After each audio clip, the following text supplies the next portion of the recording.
But I say unto you, love your enemies. Bless them that curse you. Do good to them that hate you. And pray for them which despitefully use you and persecute you. Which is the first commandment of all?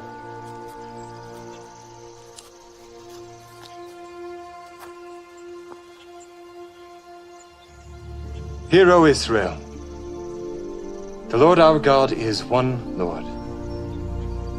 Thou shalt love the Lord thy God with all thy heart, and with all thy soul, and with all thy might, and with all thy strength. This is the first and great commandment, and the second is like unto it. Thou shalt love thy neighbor as thyself. On these two commandments hang all the law and the prophets. Master, thou hast said the truth. There is one God, and none other but He. And to love Him with all the heart, and with all the understanding, and with all the soul, and with all the strength, and to love his neighbor as himself, is more than all the whole burnt offerings and sacrifices. Thou art not far from the kingdom of God.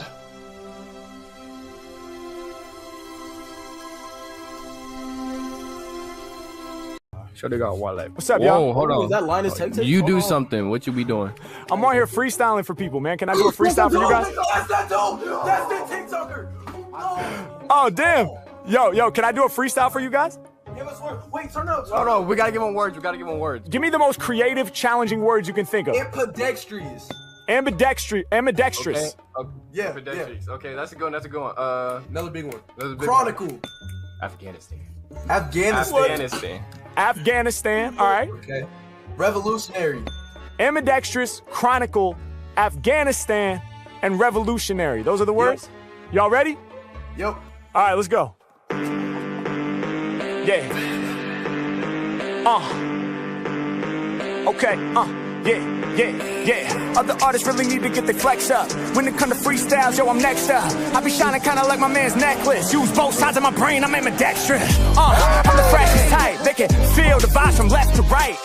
Y'all know that I'm the dopest on jams. Ambidextrous, cause I can use both of my hands. Then again, it don't matter if I'm right or left-handed, cause I never write it. I hope you understand it. I provide it right off the tip of the brain. And when I'm spitting for my people, all my shit is insane. I make it happen. I'ma kick a rap verse. Shout to my homie with the necklace and the black shirt. Filming on the phone, gotta get it on your camera. They got questions, Harry is the answer. Yeah, I'm about to make it known. When I rhyme, I be entering the crazy zone. Thank you for the words, y'all came up with the good stuff. Shout the homie chilling in the middle with his hood up. I go beyond your flow, going places other rappers wanna go. Do it by myself, no sponsor, bro. I'm delivering the rap chronicles. Your level up, I go beyond it. Matter of fact, I'm about to get you lifted like the chronic. Can't nobody else rock this way. High like the chronic, that's word to Dr. Dre. H-Mac, I'ma put it down. Every time I'm rhyming, they be loving my sound. Can't nobody really do it like me. Winning in my psyche. Shout my homie who be rocking Nike on the zip up. I get props whenever I be spitting. They gon' see me on TikTok for hip hop. I'ma put it down for all of y'all. I be cold shivery. This here is the chronicle delivery. Delivering the magazine and the periodical. I got the hottest flow, you know I brought it, bro. I ain't never slipping. Yeah, y'all just be assistant. I'm Michael Jordan. These rappers like Pippen. Think they on my level, homie. They be tripping. I grip the mic and then I'm about to slam the jam from LA to Afghanistan. I'm about to break it down till I find my peace. They put my music in the Middle East, yeah. All my lyrics are gigantic, I'm about to make a panic. They can feel my shit across the whole planet, yeah. Lyrics is what I'm about to push. He was like, yo, he's rapping right now. He said, shush, please be quiet, he's really getting down. I'ma blow your mind with the rhymes that's profound. I be doing me, and y'all know they never doing Harry. When it come to lyrics, all my flows are revolutionary. What I mean to say is when I'm spitting off the brain, I be revolutionary, go against the grain. I'm about to make a change the whole earth. I'm about to blow your mind with the freestyle verse. The beat style, but I wasn't ready to end. H-Mac be the freestyle internet trend, let's go. Yo. What's up, man? Are you a TikToker? Yeah, I'm on here doing freestyle raps for people. Could I do a freestyle for you? Yeah, yes. Okay, dope. I need your help because I'm gonna improvise. Okay. Can you give me like a song topic? Okay, a grizzly bear drinking milk. A grizzly bear drinking milk. Yes. Oh my god, dude, I love it. Oh wow, you got a grizzly bear on your mug right there? Yeah, it's milk. That's You drinking milk out of there? Yes. Oh wow, Okay. so this makes so much sense. Are you ready? Yeah, I'm ready. I'm always ready. Let's go. Yeah, yeah, yeah, yeah, okay, yeah, come on, yeah. Any forest, I get busy there. I'm a motherfucking grizzly bear. I said my fur, it be smoother than silk. I'm just out here drinking milk. I said, any forest, I'll get busy there. I'm a motherfucking grizzly bear. Hey, yo, my fur, it be smoother than silk. I'm just out here drinking milk. Yeah, I'm a grizzly, it's mad facts. Us bears, we got a bad rap. Yeah, people aren't really aware. When they see us while they hiking, yo, they get scared. They like, no, that's that dude, that grizzly that's really gonna steal our food. Damn, hey, yo, his size is godly. He might even catch us and eat our bodies. Yeah, people think that I'ma eat them raw. People scared of my teeth, scared of my claws. People scared cause my size is giant, and they know in a fight that I'm certain to triumph. But here's the thing, I don't like people. I'm not a bad guy, I'm not evil. Nah, that's not the way I'm built. I ain't gonna eat you, I just want your milk. I said, any forest, I'll get busy there. I'm a motherfucking grizzly bear. I said my fur, it be smoother than silk.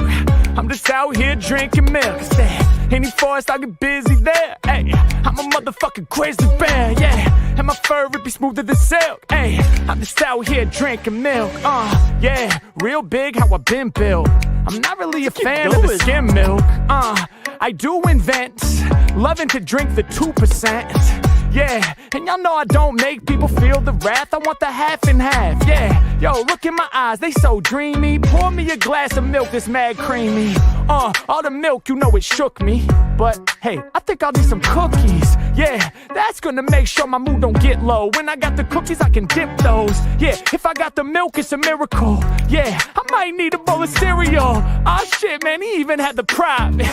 Y'all know we drinking non-stop. I said, any forest, I'll get busy there. Hey, I'm a motherfucking grizzly bear, yeah. And my fur, it be smoother than silk. Hey, so I'm just out here drinking milk. I said, any forest, I'll get busy there, yeah. I'm a motherfucking grizzly bear, hey. And my fur, it be smoother than silk. Come on, I'm just out here drinking milk. Yeah, I'm about to make you aware. If you got milk, better pour a glass for the bears. Yeah, I'm out here getting busy. Pour me a glass of milk for this grizzly. Yeah, I'ma make you aware. Hey, go and pour a glass of milk for the bears. Hey, y'all know the milk got me amped. And if you don't pour me a cup, I'll terrorize your camp. Let's go.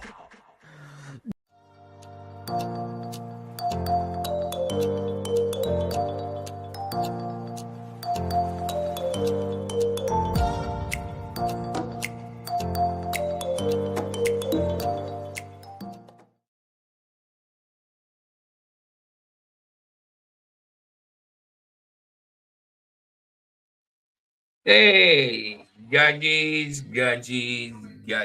How you doing, guys? Good to see you. Good to see you. Always good to see you. Good to see you, Bazaar. Good to see you, Jim. That's only two in chat. 4 watching in a minute. Harry's in the house. Say hello, Harry. Yo, people. Harry's there. Bazaar's back to say hi back. Yo, Bazaar. Said, yo, Bazaar. You probably had that. The mic's good. Right, I see that Jim hasn't got any new observations. He did the Max thing, the AI Max thing. So I showed that earlier. So we're going to have to go old and popular again on Jim. In it, Jim.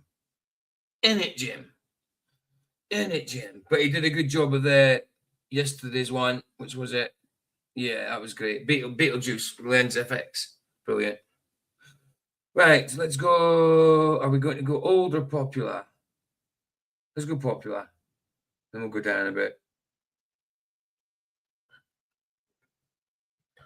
I release one now, PJ. Hang on. Oh, you're releasing one now? Okay, I'll wait. I shall wait. Let me know when you've done it, and I'll refresh your page, and it should come up. Let me refresh it. I'll just keep refreshing it to see if it's there. Refresh. No, not yet. I'll wait till you say. Hang on, he says. Hang on. I'm hanging, bro. I'm really hanging. Hang the DJ.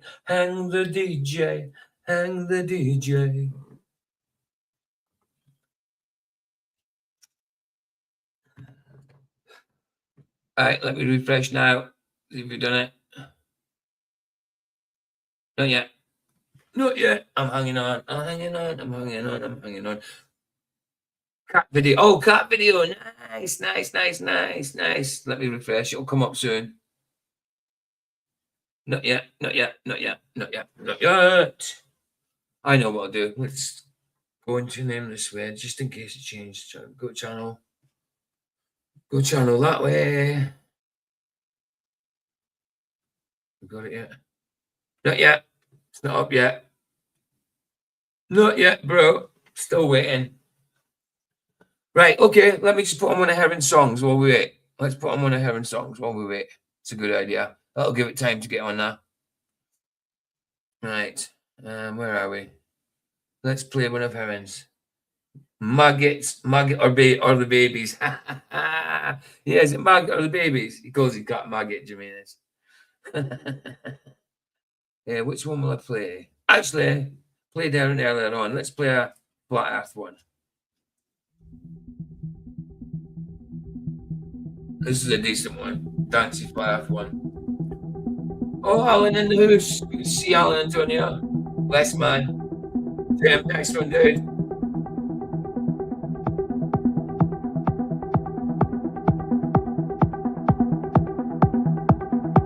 I've got it. I've got it here, bro. Don't need the link. I've already got it. Link it. There are a group of people that absolutely and honestly believe the earth is flat. The earth is flat. Now, one thing I really want your generation to embrace is that the earth is a closed system. We cannot leave the earth. There's no place to go.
One thing I really want your generation to embrace is that the earth is a closed system. We cannot leave the earth. There's no place to go.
Nice.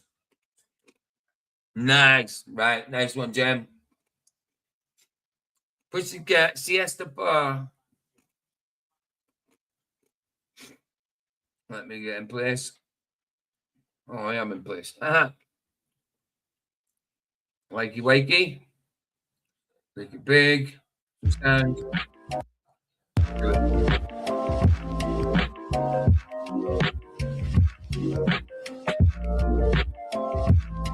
Oh, look at him. Wait. Oh, they're having a siesta. Siesta part.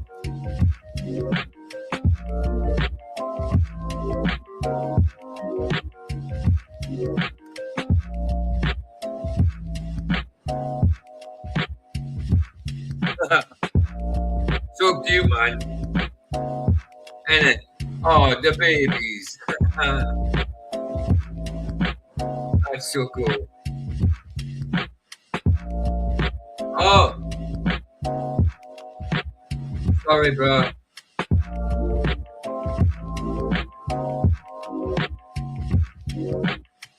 All right. Actually, I'm going to take it back a bit since I covered the names. There we go.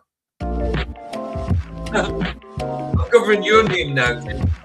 Actually, no, I can't do that.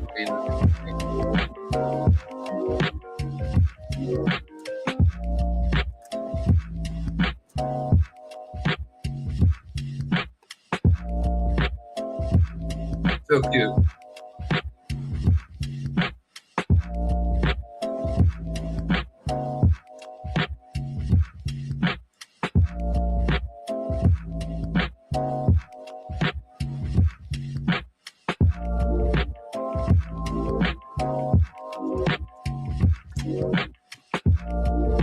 Dodo, yes, Papa.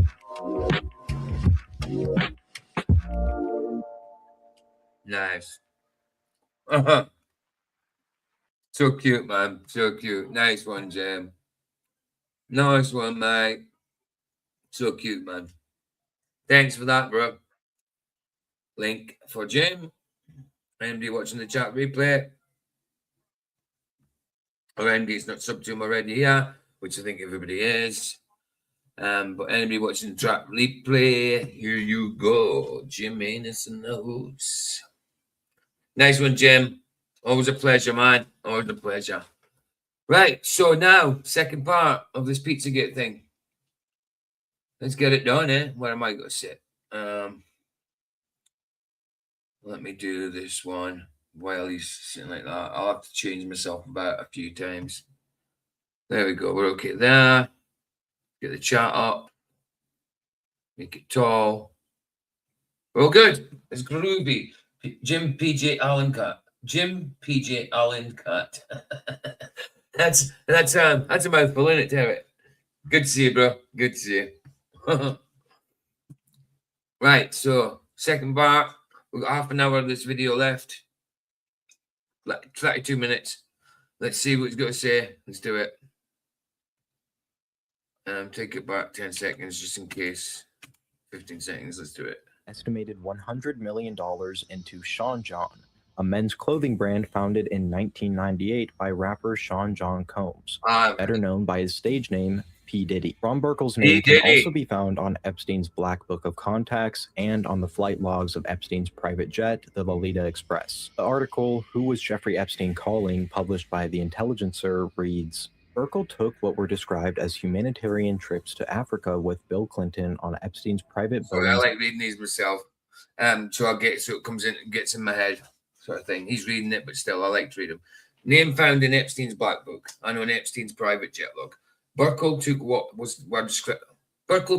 were described as humanitarian trips to Africa with Bill Clinton on Epstein's private Boeing 727, according to a 2008 Vanity Fair feature about the former president. Burkle's usual means of transport is the custom converted Boeing 757 that Clinton calls raw air, and Burkle's own circle of young aides privately referred to as it would be a swear word, wouldn't it?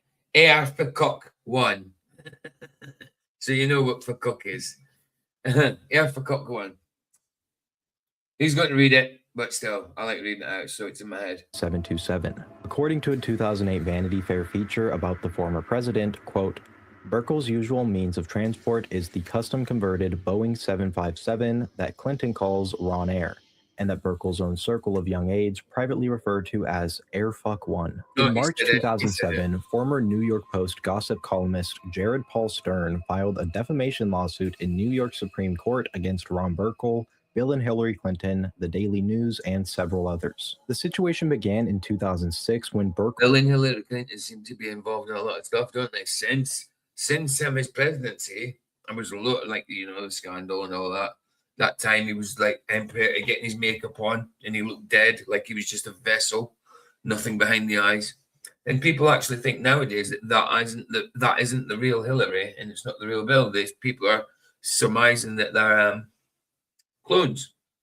Nowadays, you know, it's a possibility. You know, it is a possibility. But I don't go that far unless I have the proof for it, unless I know, you know. But these things happen, I think. These things happen.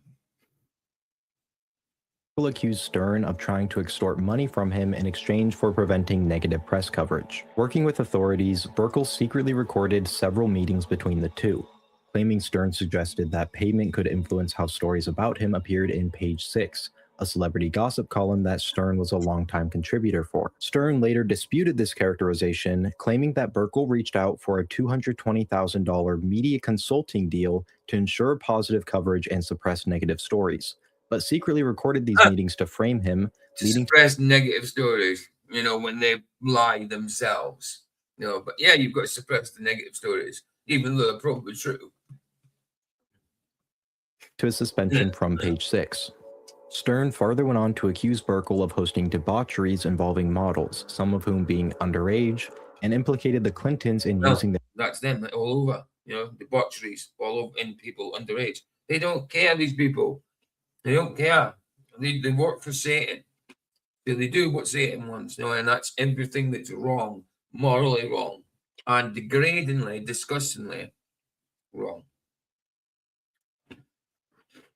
Their influence to amplify the narrative and protect themselves from the scandal.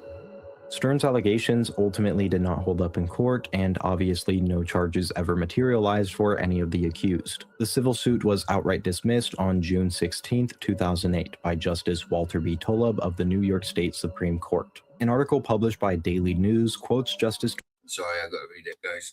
I've got to read it myself. Where's that date? So, New York. A judge dismissed a defamation lawsuit filed by a former New York Post gossip writer against the New York Daily News. Supermarket mogul Ron Burkle, so he's a mogul, he's well known, probably Hollywood. Supermarket mogul Ron Burkle and Bill and Hillary Rodham Clinton. Wow. State Supreme Court Justice Walter Tolub trashed Jared Paul Stern's lawsuit in his decision issued Monday, saying it read more like a Mickey Spillane novel than a carefully argued statement of law. He also characterized the suit as a political diatribe against the Clintons by Stern conservative lawyers. Okay. Tolub as calling the suit a political diatribe and saying the claims are completely baseless, saying specifically that it read more like a Mickey Spillane novel. Right. Only months later, in October 2008, the same court would dismiss another... There you go. You got Trump and Epstein together. If that's the real Trump, I mean, how many Trumps is there, do you think? Because there's a big difference between, I know Trump got older, but there's a big difference from Trump than when he was young to when he's older. There's a lot of face changing and stuff going on, face shape changing and that, you know. It could be him, but again, I think, look at Biden. Biden certainly was not Biden. Look at that mask he had on when he scratched his neck and it just stayed all wrinkled up. Skin doesn't do that, you know. So they've definitely done it with Biden. So why wouldn't they do it with these dudes? Biden's probably not even alive, you know. But yeah, Trump and Epstein together, if it is Trump, you know. Whatever Trump it is. And this is now Palm Beach Pete. Possibly. I'm not saying that for sure, but it's it does look as though they're very similar. But anyway, yeah, that's them together. Probably about to discuss debaucheries, abominations, you know, sexual immorality, salaciousness. Civil suit involving similar allegations. this It looks time like he's ruling gonna in smoke favor the of dude. defendant Jeffrey Epstein. Of course, these cases are legally unrelated, but hindsight is 2020, and looking back on it, the similarities are hard to ignore. Both cases featured serious allegations being leveled at extremely wealthy and well-connected people, and both ended up getting tossed out. Anyways, Morgan Hungerford West is in a relationship with Mitchell West, who was the bassist for the band Loud Boys, spelt with a Z. The Kennedy Center describes the Loud Boys by saying they, quote, collide punk, hardcore, and garage rock in a way that Vice's Noisy calls the kind of music meant to be blared from rooftops. They've shared the stage as direct support for bands. I'll read it again myself. Yeah, when I read it myself, it goes in better than someone else reading it to me for some reason. Let's do it. Right. Formed in 2014 in Washington, D.C., Loud Boys collide punk, hardcore, and garage rock in a way that Vice's Noisy calls the kind of music meant to be blared from rooftops. They've shared the stage as direct support for bands like Buzzcocks, Marty Ramone, Andrew WK, Darkest Hour, and Diarrhea Planet. Diarrhea Planet. That's not how you spell diarrhea. They've missed the O. There's an O in diarrhea. Anyway, at venues including 930 Club, Baltimore Soundstage, the Howard Theatre, and Black Cat members Kenny Brown, Alex Anderson, Devin Cassidy, Rory Sheridan, and Mitchell West rip through sets and shake things up. The band's first EP was released on DC imprint Cricket Cemetery in January 2015, followed by a full-length LP, Tough Love, Hard Feelings, released on July 10th. For more information, visit loudboysdc.com, part of Finding a Line, skateboarding, music, and media. Beautiful, beautiful. Sorry I have to read it while he's reading it. It's just I like reading it. I can understand it better. Like the Buzzcocks, Marky Ramone, Andrew WK, Darkest Hour, and Diarrhea Planet, at venues including 930 Club, Baltimore Soundstage, the Howard Theatre, and Black Cat. They've also performed at Comet Ping Pong multiple times and even held their release party there in January 2015. On Mitchell West's Instagram, you can find pictures of him and the band together, him with Morgan, and this photo where Satan is real is written on the... Satan is real. They're just telling you the truth there. Of course, Satan is real, but Satan is defeated, and that's why Satan does what he does. In vain. He's scrambling. He's worried. He's scared. He'll take down anybody that tries to get in his way. You know, Christians, Gentiles, infidels, all of them. He'll take everybody down if he could. That's why we got guard our hearts, guard our minds, guard our hearts, protect our minds. You know, be with the Lord, guys. Wall in marker. Morgan comments under this photo, "I knew it." This is a picture of the couple's door. You'll notice in the top left, the magnets spell out 666. And No doubt, 666. No way. Hey, no stairway. Probably stairway to heaven. Talking about. So you're not getting to heaven. That's what it's saying, I think. I don't know what it's saying on the fridge there with the fridge magnets. I think they've all been jumbled up, so you can't see its seats well. But yeah, 666 right there. And a pizza slice above the 666. You know, people say, oh, well, it's because it's food. It's on the fridge. Who puts pizza in the fridge? I've never had a pizza go in the fridge unless it's frozen pizza, and that's the freezer. You know? So, weird. Next to that is an image of a pizza slice. Like so many other elements in this case, this itself does not prove anything. Pizzagate is so difficult to research because it seems like so many things here point in one direction, but at the same time, they could all have far more benign explanations. This is another picture from the Instagram of Mitchell West that began circulating in online discussions, and it's the perfect example of what I mean.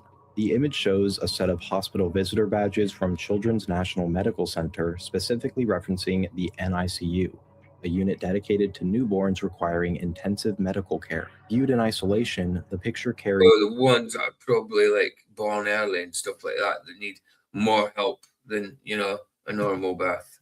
So, yeah, man, it's sick. It's sick. They're taking... can't even think about it. no inherent implication. But in the context of all the surrounding speculation, even something seemingly ordinary became a point of fixation. Without any definitive answers here, the meaning that you draw is completely shaped by your perspective. So how do you see it? Another thing that I mentioned briefly in part 1, more so as just a passing comment, was the Podesta art collection. Right. Just like last time, Ethan is back. From Podesta, remember, like I was saying about the video I was talking about, it was at the start. But there's this video, obviously, where it sounds like John Podesta. You don't see anybody, but it sounds like John Podesta shouting at a kid.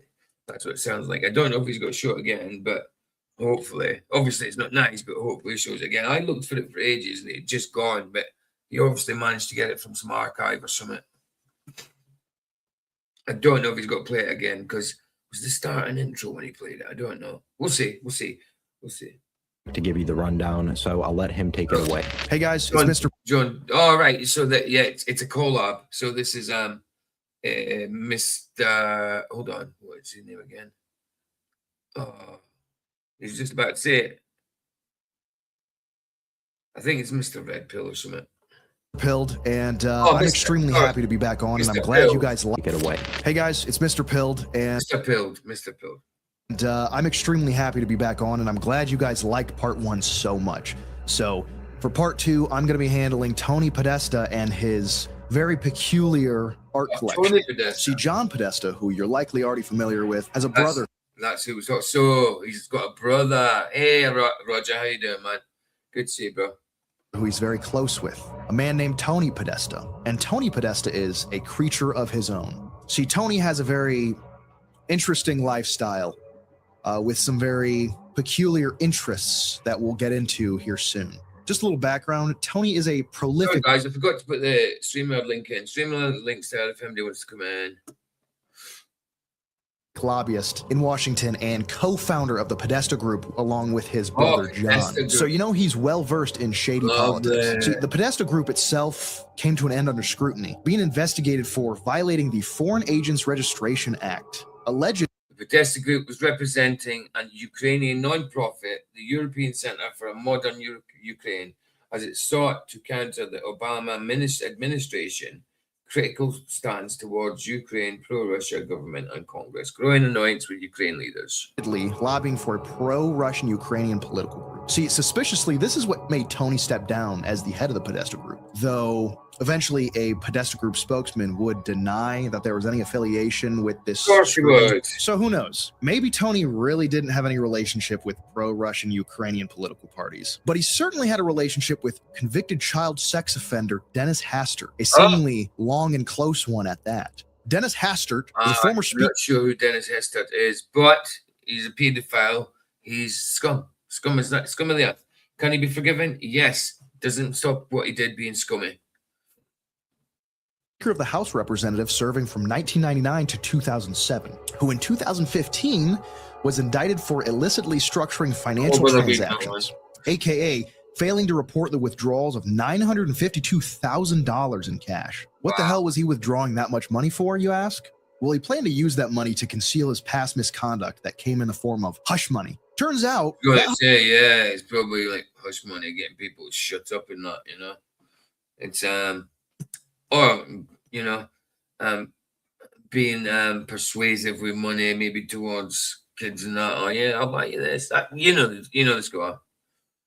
Thinking about it's terrible. Right, former House Speaker Dennis Hastert on Wednesday was sentenced to 15 months in prison and ordered to pay $250,000 to a victim's fund in hush money in case that revealed he was being accused of sexually abusing young boys as a teacher in Illinois, and he got 15 months. 15 months for molesting a young boys. That's ridiculous. 15 months. Freaking pedophiles, man. Sickos. Hey, how you doing, Raj? I'm just thinking why. That's all. Why what? Why what? Only 15 months? Yeah, that's what I'm saying. 15 months, bro. You get, look, wow. That's one of the nastiest crimes ever. You get more than, sometimes you get more than that for minor infractions, you know? It's ridiculous, man. Sick, man. 15 months. Just over a year. Just over a year. How you doing, Canal? Good to see you, brother. Good to see you. Welcome to Pelt 2. Yeah, it's madness, isn't it? It's madness. It's like I said earlier, there's not a word that's in your vocabulary that can explain the depravity of what's going on. You know what I mean? You just can't get it. You say these words and it's like, I need something else. It's probably something else is, I want to kill you. But I won't because I love you through Christ. But, my flesh would want to, the score, gadgets. Your flesh wants to do the deed. Kick the crap out of them. You know what I mean? I got a quick question for you, though, off topic. I'm trying to get a hold of the shipping company that shipped me the microphones from Nathan. Okay. And I even upgraded my phone called International, the UK. Okay. But I still can't dial out their phone number. And why? It's +44. You have to. I don't have a way of putting plus on my phone though. On your of course you do. You've got plus. You have plus on your keypad. I do. Yeah. Everybody's got plus on the. If you go to your keypad, you should have a way of. You should have a plus on there. I'll go to it right now. Let's see. Hold on. So what? Hold on a minute. I got a pound sign and the Astro. Hold on. There's a way of again. Because the thing is 0330. There you go. There you go. There you go. 0. Hold 0, and it'll come up with a plus. Hold 0. Hold 0. Okay, I got it. Yeah, I got it. There you go. There you go. That's how you dial out. Okay. Yeah. So it's +44. +44. Then the number. You do it if it's a mobile number. If there's a 0 in it, you don't add the 0. Just put +44. Take the 0 out, and then the rest of the number. Yeah. I got you. All right. Yeah. Yeah. Barry just said it as well. Hold 0. I knew it was on there somewhere. I got it, Bazza. I sussed it. Eventually, now I'll get thanks to you guys, I'll get my microphones. Yeah. There you go. Sorted. Nice. Right, let's see this here. It's now the second guy. You did a collab. If you look here down at the bottom, you can see. Hold on, are we in the way? Here we are. At the bottom, you can see. Hold on. Here, if I click it, Chase. That's him who we were just saying, and Mr. Pill. He's the one. So it's a collab thing. So you named yourself the Red Pill? No, I thought it was Red Pill, Mr. Red Pill, but it's not. It's just Mr. Pill. Just Mr. Pill. He's got all the pills covered. Okay. Oh, all the pills, man. All the pills. Black pill, red pill, blue pill. All of them. Well, let's go with the whole Lucky Charms. It's a rainbow. Nice. Purple horseshoes.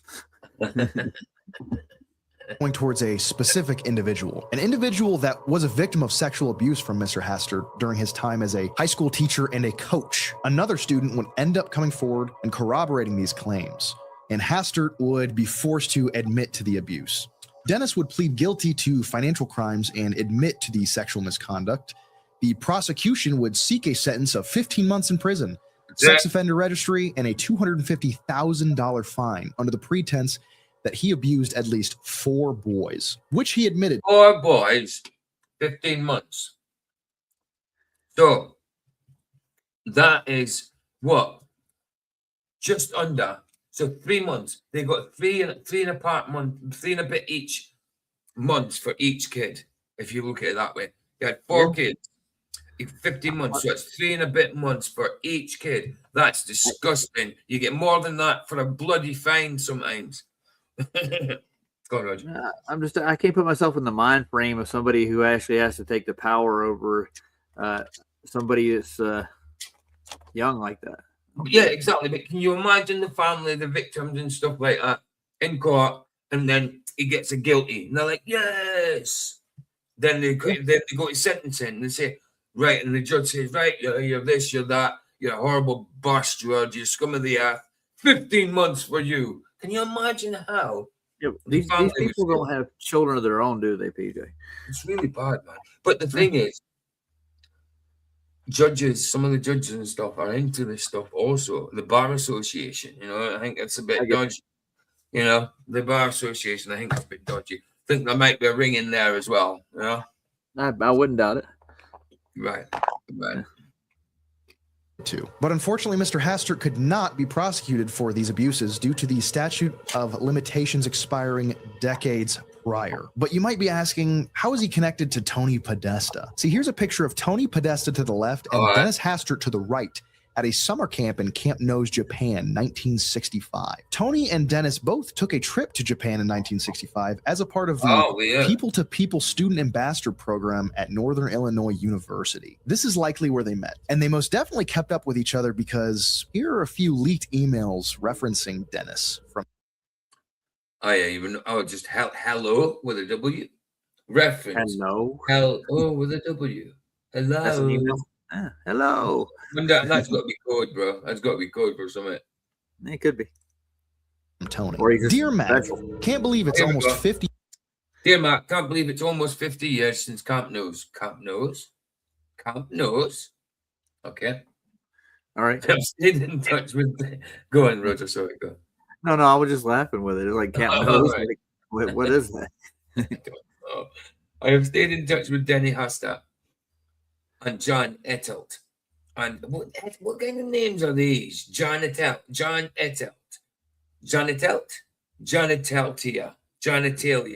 Yeah, that's what I was thinking.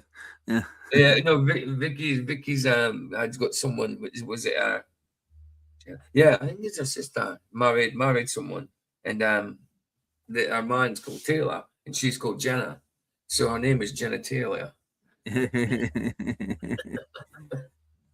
But yeah, that seems like it's a play on words, doesn't it? Like the name itself is not real. I could imagine Vicky hearing me saying that and her coming in. What are you doing talking about my family? Well, you do too. you talked to me, you talked about me in 3 live streams. You know what I mean? Anyway, let's continue. Years since Camp Nose. I have stayed in touch with Denny Hastert. It's wonderful to reconnect with you. Are you posted in New York? Read it, did I? I would love to see you. Yeah. I have stayed involved with Japan and do work for the Japanese ambassador. Send me your contact information. I look forward to seeing you. Best, Tony. So he's keeping up with his convicted child sex offender buddies. Kind of weird, right? Mm-hmm. Well, weird doesn't explain the half of it, because we're about to get into his favorite pastime, collecting art. Between him and his wife, there are over 700 pieces of art registered under their names. They were so dedicated to collecting and displaying pieces of art that they completely renovated their own home around the display of specific works. That was not any regular occurrence. According to this article published in 2000. I would read this one this time. What are you drinking, PJ? Oh, this is just, it's a Lucozade bottle. There's no Lucozade in it. It's just diluting juice. It's apple and blackcurrant. Huh. Right. I've never seen a lid like that. It's Lucozade. Hold on. What? Well, the way you pop it open, it's on the lid. Yeah. Oh, it's Lucozade. Just Lucozade. The lid's just a white lid, just a normal lid. Okay, I thought there was like it stayed attached. Yeah, it does like that. Yeah, they do stay attached. They're new. That's only happened this past year. They stay attached now. It's bugging. It's annoying. I don't like it that way. But right in your face, ain't it? yeah, it's proper crap. It's weird, but one of them.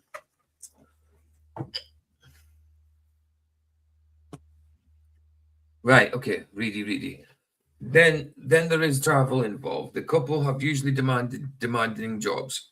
He's one of Washington's top lobbyists, renowned as the man who first built bridges between Silicon Valley and Capitol Hill. Ooh. Yeah. That's right up Bill Gates road right there, man. Yeah. Right. She has joined the lobbying business after a career of a top-flight lawyer in Congress and the Senate. Most people in their positions would spend their leisure time unwinding. Instead, they make what Miller calls Herculean trips to Europe and further afield to buy art. Okay. It is perfectly normal for them to leave Washington on Friday evening and return the following Monday morning, having visited more than the European capital in the meantime. Therefore, traveling and knowledge of the of the earthly art scene, they have acquired has turned them into two of America's best known collectors. They were meant to be in Rome on vacation when I caught up with them, but the day before they had been out ferreting in Trastevere,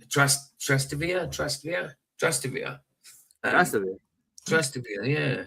Where they found a couple of Wolfgang Tillman's photographs, which they unwrapped with engaging enthusiasm. Yes, let's see. Hercules. Yeah, I can imagine what else they were doing in Europe. 2004 by John Hooper of The Guardian, Tony and his wife, Heather, commonly took Herculean trips to Europe to purchase pieces, saying that it wasn't uncommon for them to leave Friday evening and return the following Monday. The article says that they are privy to awkward works that are easy to store but hard to display, such as video pieces. Hold on, no, I won't read it. Said something about Podesta. Oh, I thought it was John Podesta. Okay, no, it's not. It's all good. All good. So naturally, they had a massive basement vault constructed, white on all walls, which would be able to show off complicated video pieces. Strange. It had the video where it sounded like it's him shouting at a child. It hasn't been proved it was him, but it fairly sounds like him because there's no faces on it. You know, it's just shouting. You hear the kids greeting, crying, and he's shouting. It really does sound like his accent and his voice. But, you know. My real question is, PJ, the Marlboro Man in the background, is he riding a T-Rex? He's riding a T-Rex. I've seen that as well. Yeah, man. It's funny. But kind of typical rich people stuff, right? Using art to evade taxes and whatnot. Except there seems to be a common I'm sure the other guy had a Marlboro. Right, hold on. Where are we? 4457. Right, cool. I'm sure the other guy had Marlboro. No, he didn't. No, he didn't. He had no, it was somebody else I was thinking about. Okay, somebody else I was thinking about. But yeah, it is. It's a small T-Rex if that's a man. You know there's a lawsuit pending against the actual existence of the T-Rex itself, right? A lawsuit. Yeah, are you kidding? We're in Denver actually. The Sioux, the only full fossil supposedly of a T-Rex here in the museum here. Well, what's the case? What's the case, and who's bringing who to court? Well, what it is they had an independent paleontologist examine the bones of the T-Rex. Right. And the guy who was the curator here, his name's Jack Horner, actually is a consultant on Jurassic Park. Got you. Yeah. So they tested the skeleton and it fell apart in tenuous fibers and soft tissue. Okay. So in other words, it's kind of like the Wuhang dinosaurs, you know, the ones they make over there out of resin and bones. So that basically it's been proven to be a fake. So the young Earth creationist that had the paleontologist examine this is suing the National Science Museum here, and the credit of the validity of dinosaurs actually existing is like in the air, like the actual T-Rex as a fossil.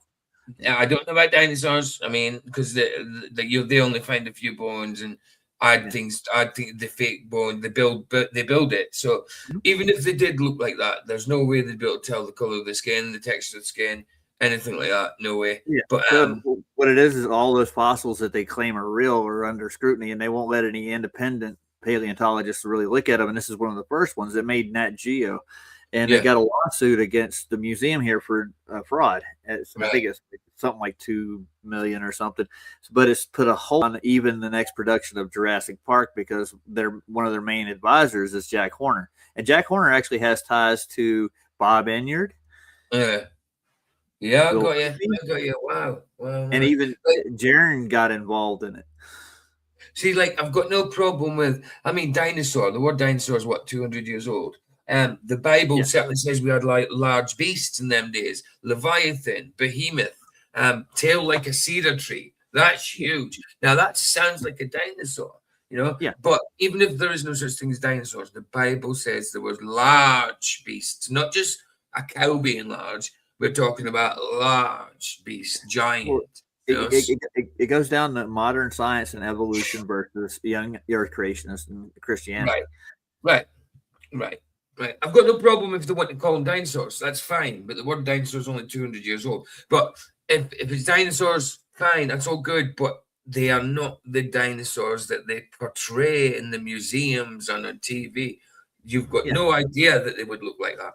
No idea. You couldn't. You couldn't with the evidence that you found so far. That's it. You couldn't with a few They bones. claim that these periods are part of evolutionary theory. Yeah. You know this. Like, again, evolution, bullcrap.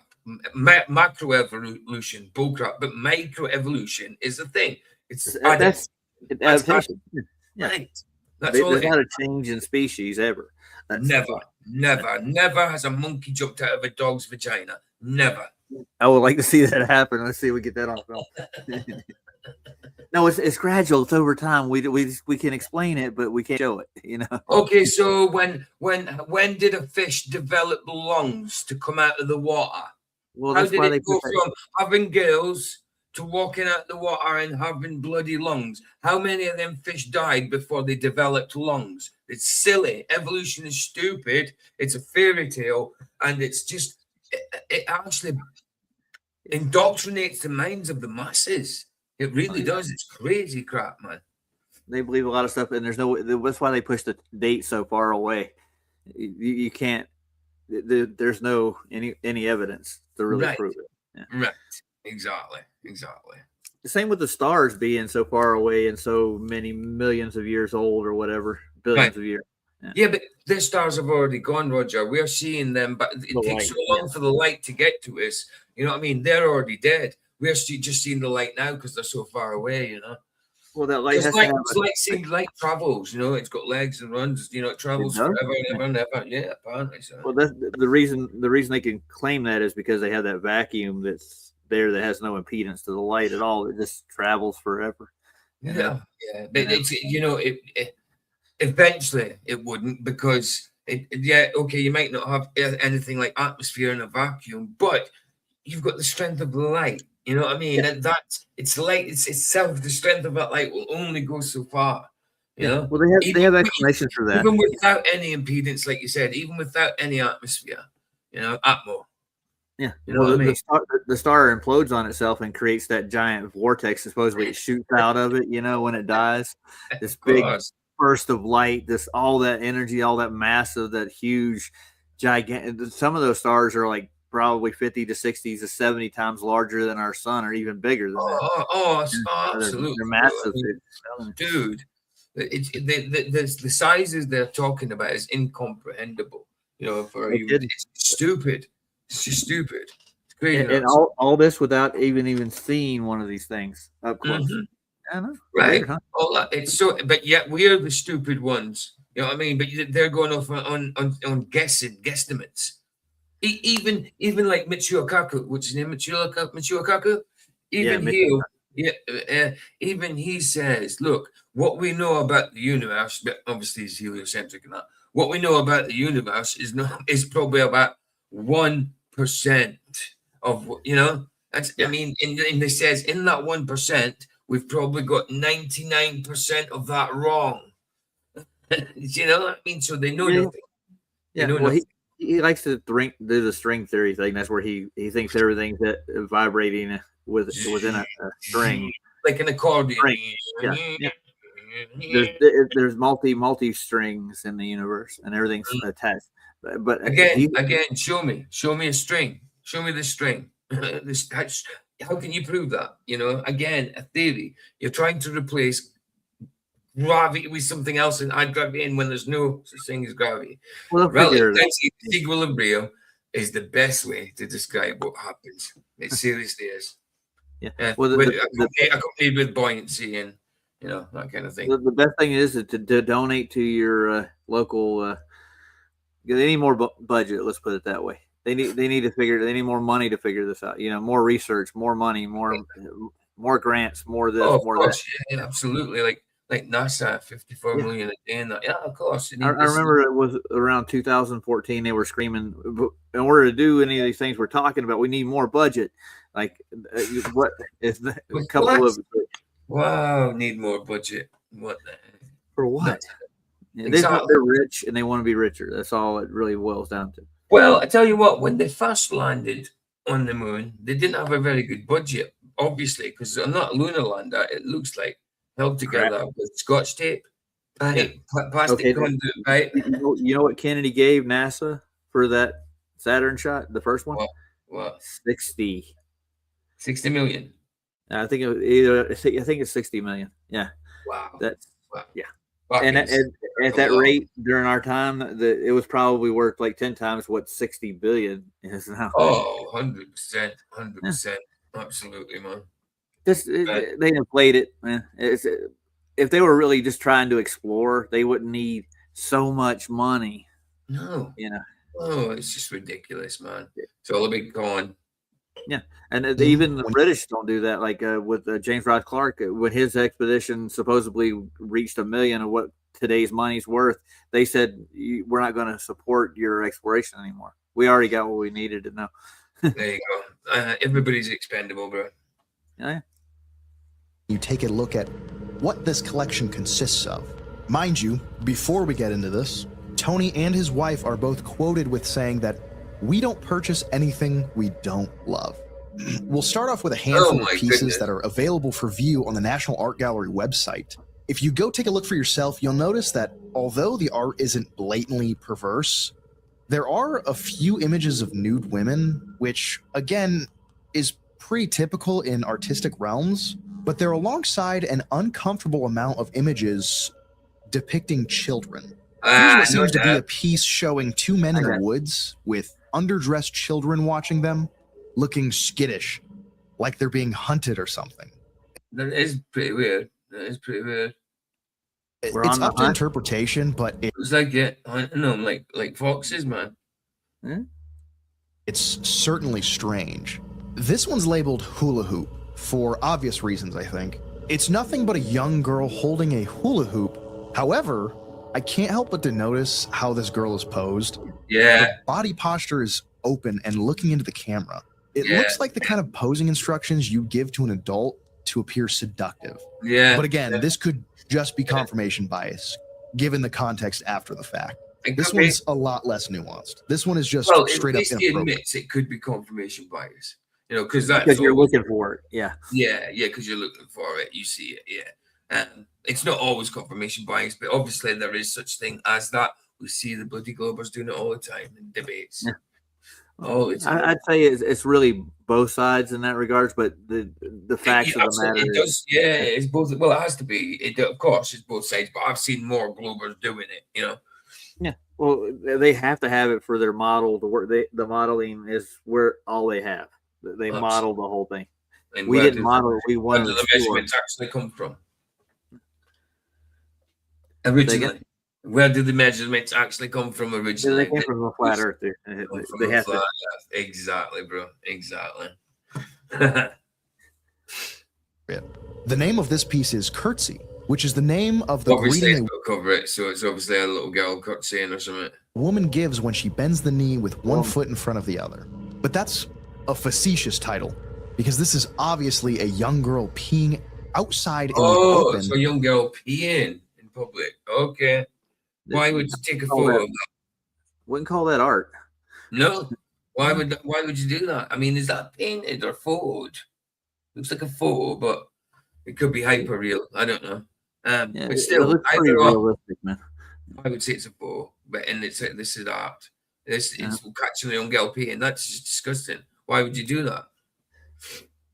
With her underwear around her knees. No, I didn't. She's even bending away from the road. Just very, very inappropriate at best. Absolutely. And perverse at worst, depending on how you interpret it. These are only a few examples. And honestly, they're just the tip of the iceberg, because not all of Podesta's pieces are available for viewing on the National Gallery. Go on. I was riding a bus in Arizona. I was down in Tempe, actually.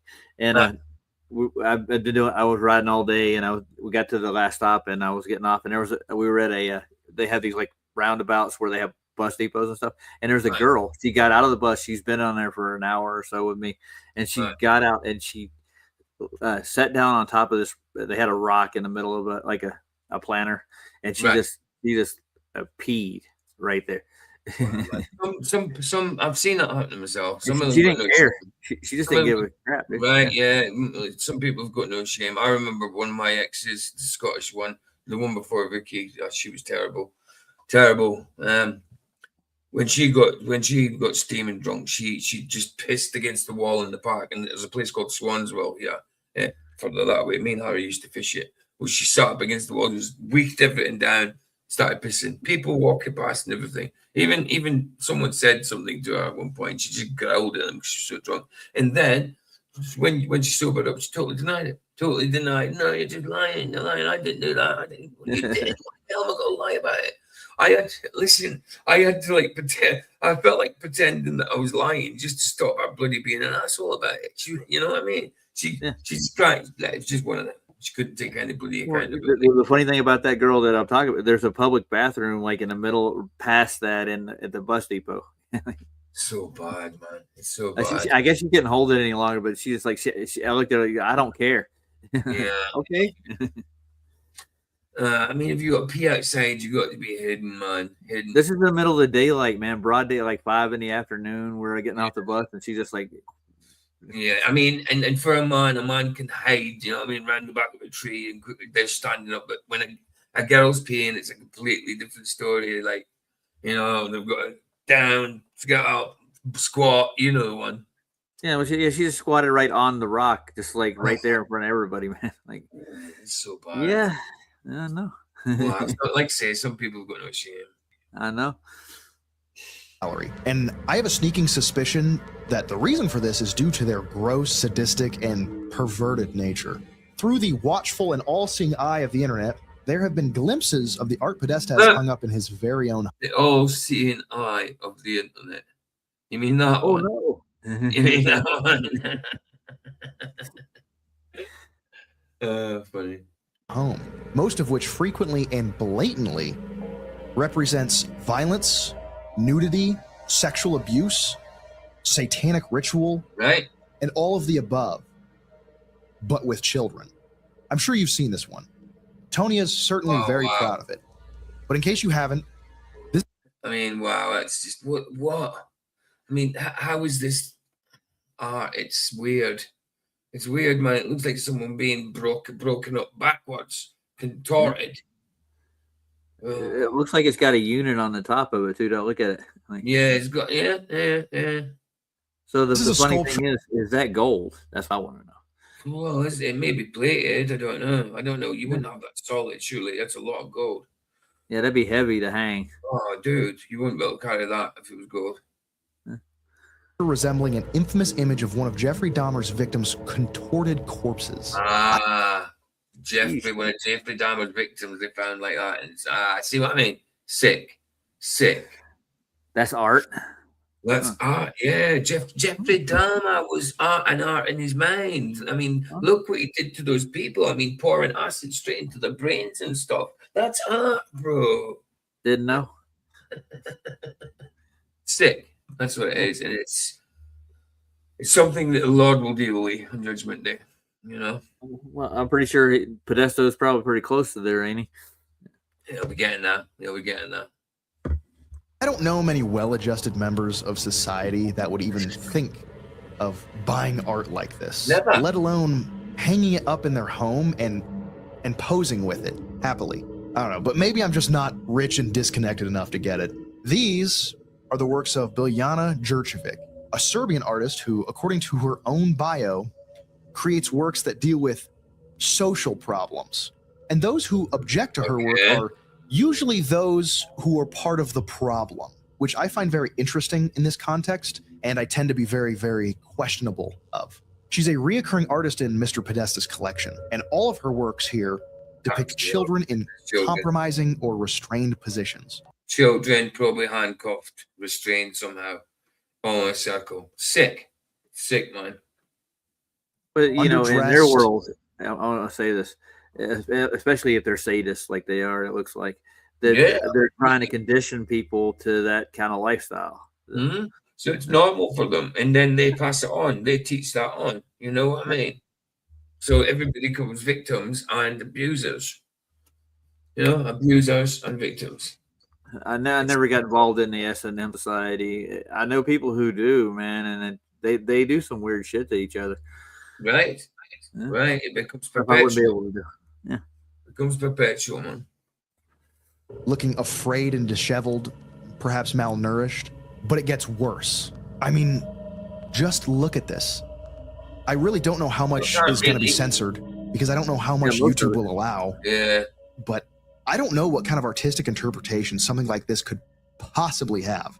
It's just, this one is plain and simply put a child in their underwear with their arms restrained and hung in what appears to be some kind of bath or shower room. But what's even more baffling is why would you hang something like this up inside of your own home?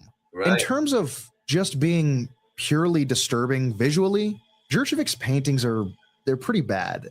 But another notable artist that Podesta is very fond of is someone by the name of Kim Noble. Kim Noble. In an interview once, Never heard Tony of him. claimed Kim was one of his very favorite artists, which will make sense as I show you her works. Her art's certainly not as visually detailed as Jurchevic's, but the actions they depict are even more depraved, by a lot.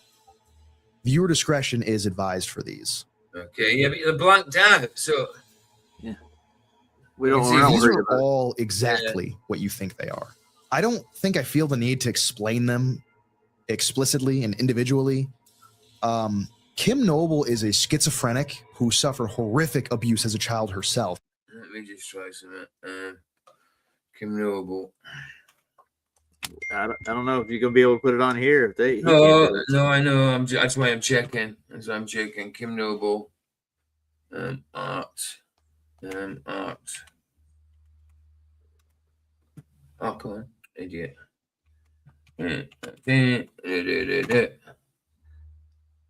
Images. Oh, well. Oh, my goodness. They're not actually real children. They're paintings. Yeah, I'm good. Right. This is what I'm going to do. I'm not going to show them individually.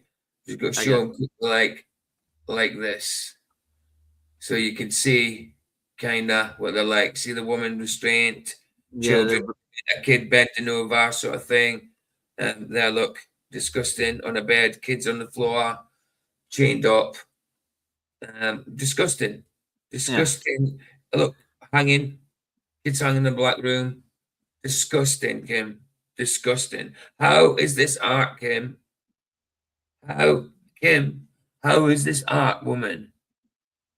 How is it art? It's disgusting.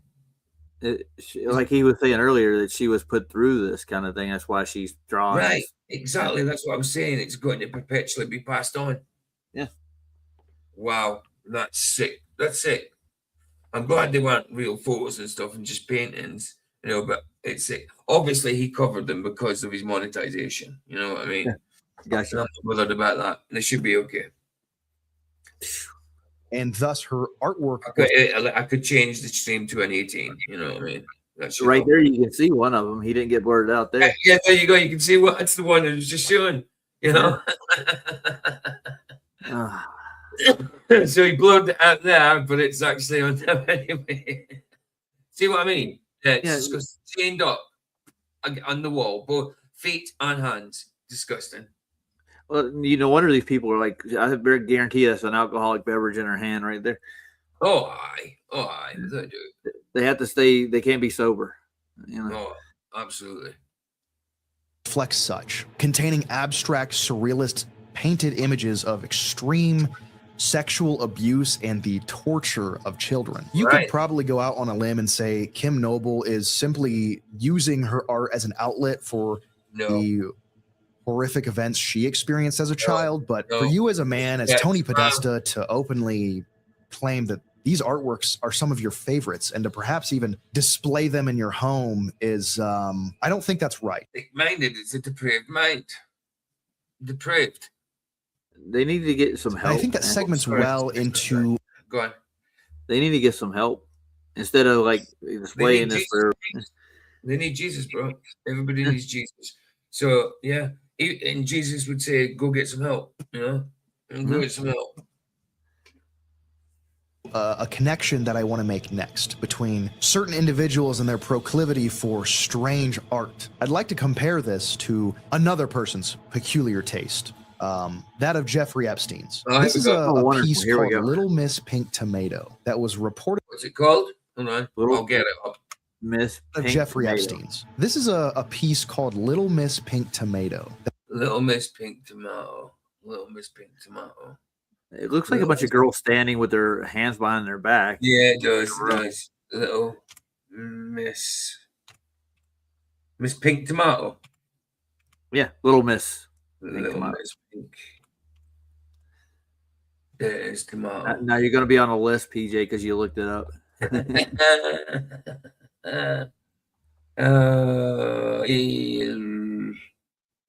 hold on. Let me see that. Hold on. Range art. I'd like to compare this to another person's peculiar taste, that of Jeffrey Epstein's. This is a piece. Let me just see. Is that the same one? 1, 2, 3. Yeah. So it's this one. That one. That. That's what it is. Sick. It's kids in bikinis, all looking like they're being judged on stage or something. That's it there. Sick, innit? Sickos. Are you there, Roger? Yeah, I'm here. Right. Remember John Ramsey? They did the same thing with that little girl too. Remember they put her in those competitions at like what 6, 5 years old. Yeah. That's right. And you know what else is terrible? Those little girls doing pageants. Yeah, the little misses. Yeah, they all get dressed like boulders, and it's not right. It's not right. They grow up too fast, man. Because it's sexualized. It's sexualized. Piece called Little Miss Pink Tomato that was reportedly purchased by Mr. Epstein. It bears a striking resemblance in themes and contents and imagery to Jurchevic's paintings, the ones owned by Tony Podesta. This is another piece owned by Mr. Epstein, which shows a young girl laying over a lion pelt. But if you pay attention, if you really look at it, you'll notice that this young woman is wearing a wedding band.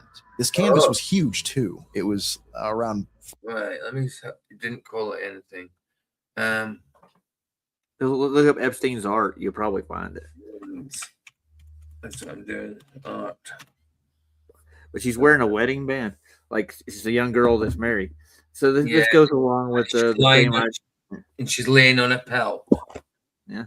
Who was that one particular prophet who married somebody really young? Oh, Muhammad. Yeah. And the Talmudic law saying you can, it's all right to do it. Yeah, it's not against the law, kind of thing. There's one line on a pelt. Yeah, exactly. There's one line on a pelt there. I think this is that's a drawing though. Some kind of short. Right, let me just type them out. Epstein art. One ghetto. Laying on a pelt. Ouch. The only one I can see. No, it's not that one. So you can't see a wedding band in that one though, and it's not color. It's a sketch. Hold on. I can show. I mean, that this is not the one that came up on screen that was blurred, but this might be a sketch of it. Oh, can you see it? This one. I don't know. I don't know if that's the same might one. Be that. I don't. It's not because the other one was colored. But look, even look, butts and that. But I don't know if that's his. Hold on. Was he in here in that thing? And hold on. No, it's pictures of Trump there. Oh, of course. Yeah. Let's see it there. The lifestyles, the rich and the famous. If I knew the name of it. Hold on. There it is. There it is. Okay. See it? Yeah. Well, it's a girl lying over a pelt. It's a tiger pelt, isn't it? And he's right. He's got a wedding ring. Wedding ring. from a child. Yeah. Well, how Weird. come a child's wearing? Yeah, it's something like what you said. Muhammad, Aisha. Sickos, man. Absolute sickos. Why is that even a thing? Right. That was hard to find that one, to be honest. It was only when it was there. Anyway. 5x5, 6x6, pretty large. And Epstein had it hung up at the bottom of his basement stairs. I want you guys to take this information in and consider the correlation here between these individuals and their shared taste in art, for lack of better words. How many people do you know who enjoy works like these?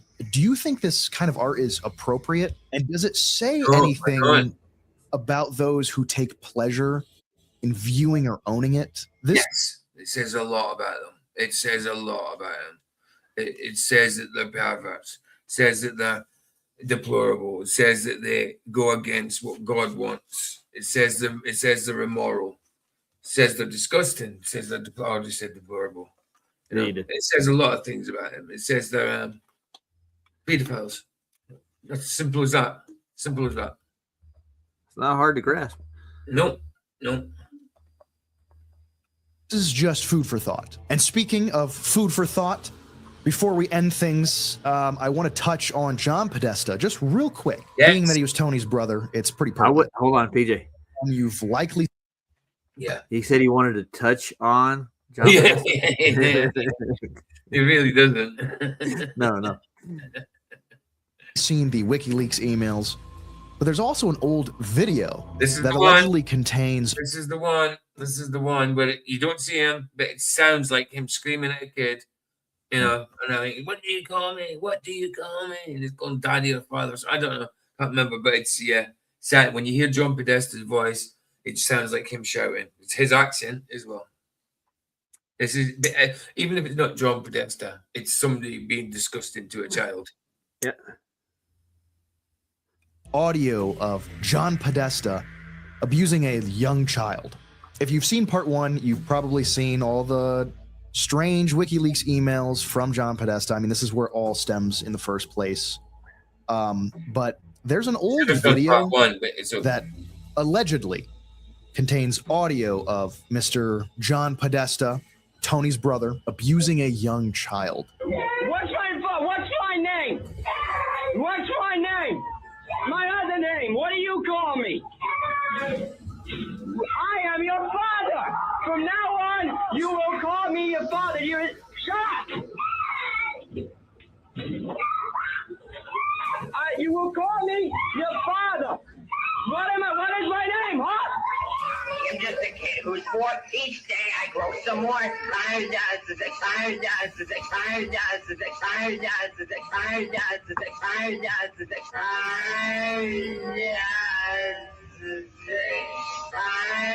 I'm John Podesta.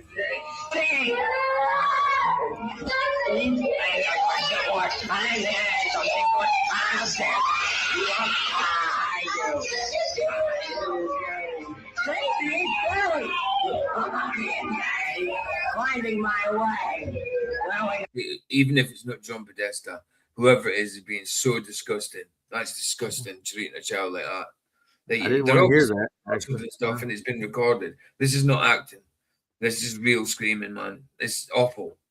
Awful. Somebody's in pain, at least. I can tell you that. I believe it's probably John Podesta. Yeah. This was released in 2020s when I first heard it. I tried to look for this. Remember when I did something in Pizzagate before? I spoke about this video and I couldn't find it. And you can see it's hard to find. Obviously, YouTube's got rid of it and that, but it's hard to find. And obviously, people have screen recorded it because you've seen the guy's volume control come up and down. So, you know, it's been passed about a bit and hidden. Don't you? You think you're hot shit, don't you? That's the bit I remember. You think you're hot shit, don't you? It's talking to a child. And like the video, this is a video. Hold on. This is an audio comparison between the person in the video and John Podesta, right? Okay. It looks pretty weird. I'll tell you. You will call me. You will call me. Yeah. Just get lost. It's John Podesta. Just get lost. Sounds very much like him, doesn't it? It does. Just get lost, Squeaky. Listen.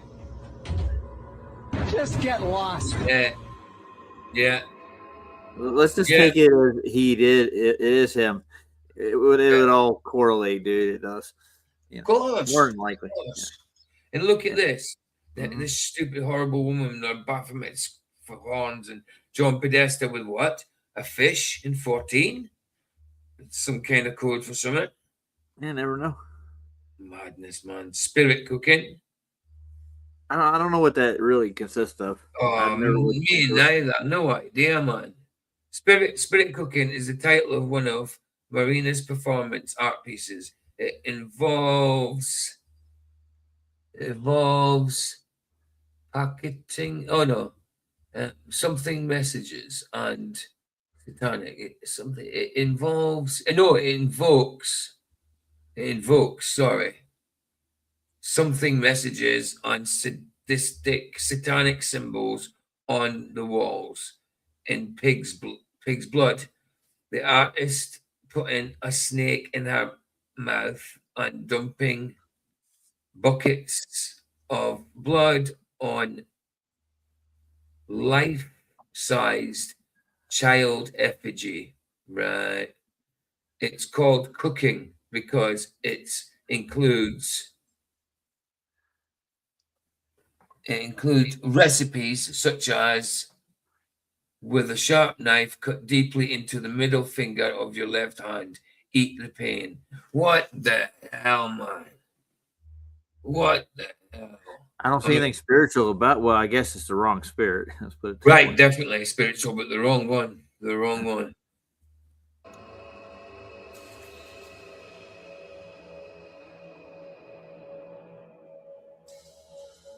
Now it's a hard watch, or a hard listen rather. It is. And in this video, you can hear what appears to be John Podesta berating a young kid, asking him what his name is. The child screams "John" in response while crying and clearly being in distress. The man in the video, who sounds suspiciously like Mr. Podesta, then scolds the child and demands a correction. Again, asking this person in 2019 or 2020. I remember from back then. And since then, I haven't been able to get anything. I haven't been able to get hold of it. I was trying to do it last time we spoke about Pizzagate. And it just couldn't get hold of it. I'm glad someone did. Because that is disgusting. You know, it really is. And I can't believe that it was never investigated. It was dismissed. Just dismissed. What his name is. The child corrects themselves and calls him Skippy. This is interesting to me because there just happens to be a White House document that recounts a conference where John Podesta mentions his nickname, Skippy, saying, quote, "I want to start off with an important announcement. On the advice of my new team, I've decided to change my nickname from Skippy to John the Body Podesta." End quote. Again, I just want to reiterate that this is simply food for thought. I'm not saying anything outright. This is all alleged, but I'd really like you to take this information in and stew on it for a little while. Really take it into consideration. It's a lot of coincidences. With that, I want to end this off on a lighter note. Huge thank you to you guys and to Chase for having me on part one. The influx on my channel was really heartwarming. I appreciate you guys coming over and letting me know that you liked my segment and the way I tell stories. Please feel free to visit my channel, Mr. Pilled. I'm going to be much more active from here on out. I'm working on a couple videos. They're likely going to be conspiracy adjacent. And my next one is going to be a video on Jeffrey Epstein and his connections to Hollywood. So expect that here in the next couple of weeks. Also, just get his link for anybody who wants it. And the other dude. That's it. Yeah. I think it's a decent looking channel. So I've subbed to it. Yeah. Copy. Well, you won't see this in the mainstream press anywhere, I can tell you that. I'll put it in the private. Yeah, and I'll put it in the chat. If anybody wants to sub to him, let's get the first guys as well. Because it was a collab. Get rid of that. Go back. Burkle invested an estimated $100 million into. Go back to that. Get rid of. No, get rid of. Go to. Empty. More. Share. Do copy. See, he adds his first part of the Pizzagate, didn't they? It's darkest rabbit hole. But you didn't need that for this one. It's kind of it's going around the occult side of things and that, apparently. So it's all good. And in the chat. So that's first one I put in is for Mr. Pilled. The second one I put in is for Chase. Right, back to it. Burkle invested an estimated 100. Oh, it's good. It's gone back for some reason. We will. Hold on. Push back on it now. We are at the end of this. Yeah, right here. And Jeffrey Epstein and his connections to Hollywood. So expect that here in the next couple of weeks. Also, if you did enjoy my segment and you want to support me, you can go to musclepilled.com and you can pick yourself up a cool t-shirt from my merch store. Anyways, that's it for me. Thank you guys again a ton. Back to Chase. Big thank you to Ethan or Mr. Pilled for his contribution here. Just like last time, his channel is going to be linked in the description, so go show him some love. To add on, I don't think that it's controversial to say that at the very least, these artworks are provocative. Some people will say that art is supposed to make you feel uncomfortable, and I don't think that's necessarily untrue. And if you look into the but why would you want to be uncomfortable by looking at art? You'd think you'd want something that would cheer you up or make you intrigued or make you think, not something that makes you uncomfortable. I mean, something, imagine something that makes you uncomfortable and it's sitting there in front of you in your living room where you're sitting chilling and seeing it all the time, but it makes you uncomfortable. Why would you want to sit with that? If you keep looking at it, what? Well, I mean, why would you want to sit with that though? Eventually, yeah, of course. I mean, but it's still. It just seems a bit weird. I'd rather have something that looks nice, that I liked or intrigued me or colorful. You know the one. It's psychological, man. That's really it. I'm going to boil it down. It's subjective, man. Story of someone like Kim Noble, they suffered severe trauma as a child, so it makes sense why they paint the things that they do. Yes, but you can't lend that same credence to the I knew it happened to her. Well, she should have broke the cycle instead of doing it himself.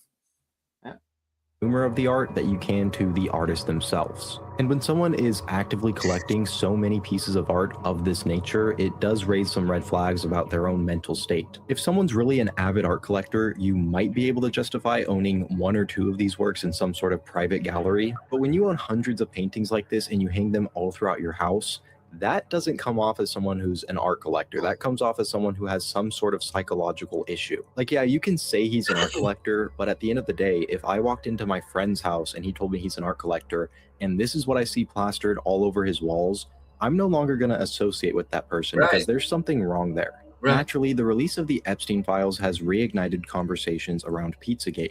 Of course, the key difference between these two situations, like I mentioned earlier, is that Epstein's crimes were established through formal investigations, and Pizzagate was never officially verified or even investigated at all. But the parallel seen between some of the emails released in the Epstein files and the Podesta leak back in 2016 are hard to ignore. Specifically, the sheer amount of references to pizza and other food items and the context they appear in really stand out. And of course, there's the obvious fact that the Epstein files confirm that these trafficking rings really do exist, and they're ran by a bunch of rich weirdos and politicians. So even if you don't believe in Pizzagate at all, the crazy conspiracy theorists on Poll were right on the money about literally everything except maybe some of the people involved and the locations. Searching for pizza on the Department of Justice's Epstein library yields 911 results, or at least it did about 2 months ago. That's the number you'll see screenshotted and shared all over Twitter or X. But while researching, I searched the term myself, and it only came back with 819 results. That means that the DOJ, for whatever reason, removed nearly 100 mentions of the word pizza from the files. But here's where things get weird again. So as you can see, I'm on the DOJ website and I'm gonna search for the term pizza. As you can see, it comes back with 895 results now. And I've searched the term like 5 or 6 times over the course of the past 2 or 3 weeks. Each time it comes back with a different number. It's weird that the number is fluctuating up and down, and I really don't know why that would be the case. The only possible guess that I could come up with is that knowing that only roughly half of the files have been released to the public, they're deleting some of the mentions of the word pizza and then replacing them with different mentions of the word pizza.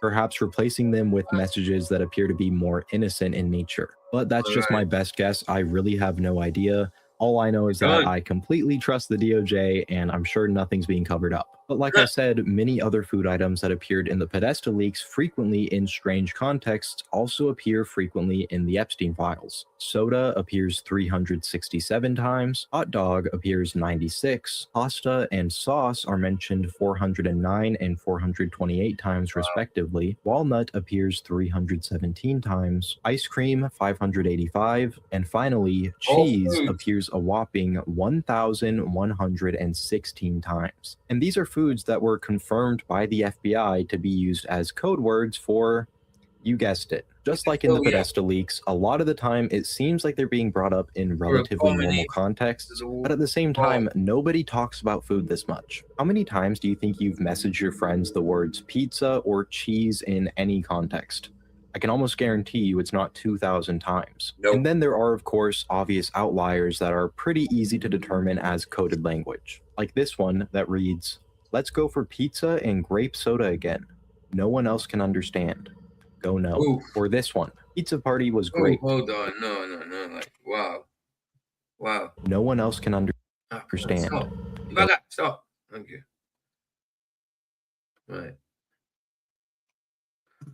Right, this is better than a Chinese cookie sear touch. Let's go for pizza and grape soda again. No one else can understand. Go no. See what I mean? No one else can understand. I mean, blatant.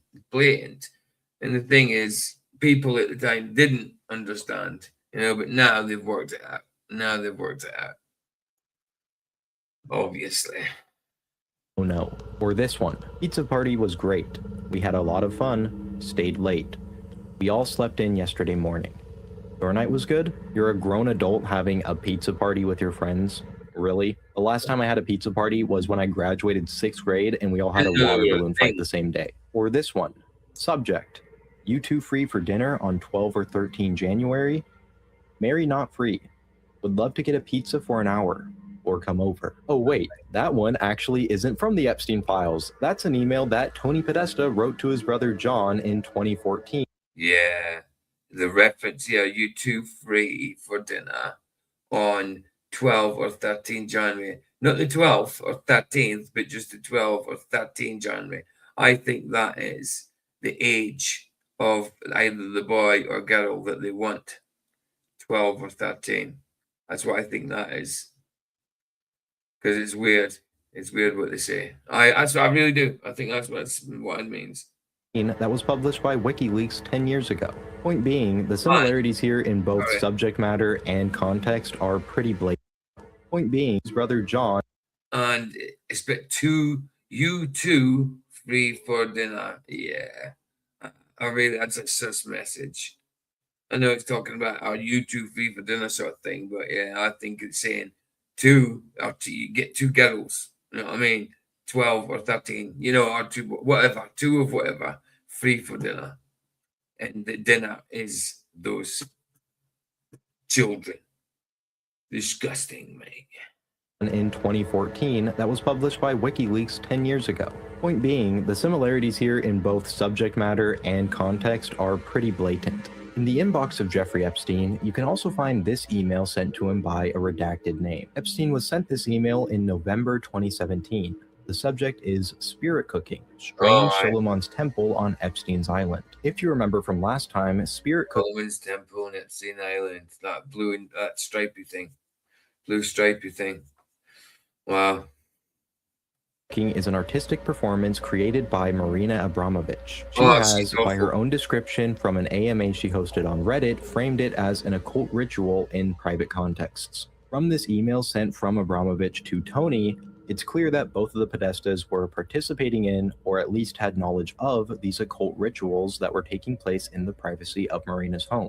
The link sent to Epstein leads to a YouTube video that has since been privated or deleted. The video title is the same as the subject of the email, and using the Wayback Machine, you can watch the video for yourself. The video centers on Epstein's golden domed temple on Little St. James, drawing comparisons to Solomon's temple and highlighting symbolism associated with Moloch. There is something odd on this island. Located on the southwest corner is an odd building.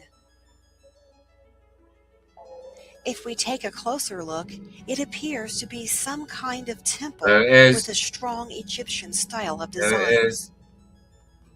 It resembles the Dome of the Rock, or a Solomon's temple in structure. We can only imagine what is inside, but one can speculate that it's probably of a similar nature to other temples described in ancient times. If we take a closer look, on the top of the roof there is a golden owl statue. This owl is known as Moloch, an idol that is worshipped at Bohemian Grove in California, which was infiltrated and exposed by Alex Jones some years ago. Bohemian Grove is a men's-only elitist club that performs strange rituals such as cremation of care, where they offer sacrifices to Moloch. Moloch can be found all around us, even on the dollar bill, and in Washington, D.C. Moloch has its origins from Egypt. It is a symbol for the letter M. In the Bible, Moloch was also portrayed as a bull, a golden Yeah, that's what I was bull, going to and was say. worshipped by the Canaanites. Because the Moloch I'm talking about is a bull with it roast their hands. So how come the owl's Moloch as well? Weird. People who worshipped these false idols were thought to be evil and corrupt. Keep in mind the timeline of events here. The email was sent to Epstein in November 2017, shortly after Pizzagate and, by extension, Marina Abramovich's spirit cooking became a very hot topic online. The Epstein case, as the public knows it today, would not begin developing until 2019 following his arrest. But for whatever reason, this person, whose identity has been redacted, felt like Epstein should watch this video. Now that's mostly everything I have for you today, but I do real quickly want to touch on one of the new theories that has arisen in light of some of the newly released Epstein files. You see, for people who have been made aware of Pizzagate at any point in time over the last 2 years, they've generally fallen into one of two camps. You either believed it or you didn't. And of course, the people who did believe there was some truth to this conspiracy were the minority. Of course, now that people are talking about it again and government distrust is at an all-time high for a multitude of obvious reasons, people are looking back on the theory through a much more skeptical lens. But a new theory has been formed because of one of the emails sent to Epstein. The email reads, "There's a cool guy," parentheses. Check out about like Moloch, saying if the Moloch a bull or an owl. I mean, traditionally, Moloch is a bull, but in modern conspiracy theories, he is often incorrectly identified as owl. It doesn't matter if he's incorrectly identified as Moloch. The owl is still there and symbolizing something. It doesn't matter the name. Moloch is the bull, you know. But yeah. So that doesn't matter. See, the propaganda's on Google as well, man. The narrative. You know what I mean? Moloch is almost explicitly depicted as a bull. Physical form, he is typically portrayed as a bronze statue. Yeah, I knew that. The owl, modern conspiracy, theories. The association with an owl is a modern development that lacks ancient historical or archaeological evidence.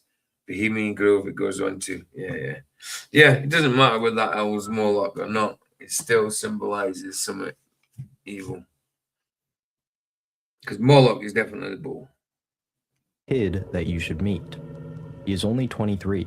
Read his bio. Attached is a link to the Wikipedia page of Christopher Poole. Christopher Poole is better known by his online moniker, Moot. Moot is the founder of 4chan. Poole, 4chan's politically incorrect board, was created just 3 days after this email was sent to Epstein telling him that he had to meet Moot. Before Poole was created, the majority of 4chan were already right-wingers, but poll was intended to act as a containment space for politically sensitive or extreme discussions. 4chan is anonymous and places a lot of emphasis on free speech, so naturally it attracted people with extreme opinions and just a lot of trolls looking to make edgy jokes. The idea of a containment space serves an obvious functional purpose for the website.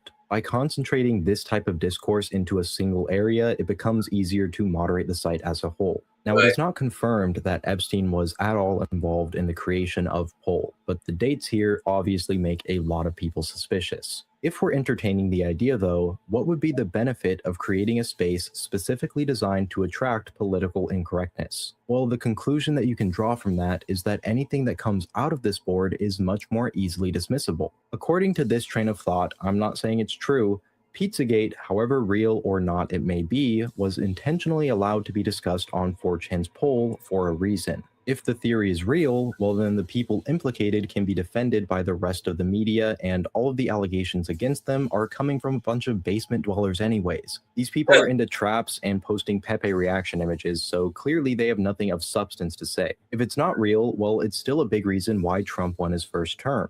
After all, he was the anti-establishment candidate who was a businessman and not a politician, and he was going to drain the swamp of all this corruption. A poll conducted by YouGov in December 2016 found that nearly half of all Trump voters believe that there is at least some truth behind Pizzagate. And it is odd that so many things here seem to point in one clear direction, but yet there's no hard evidence or proof of any of it.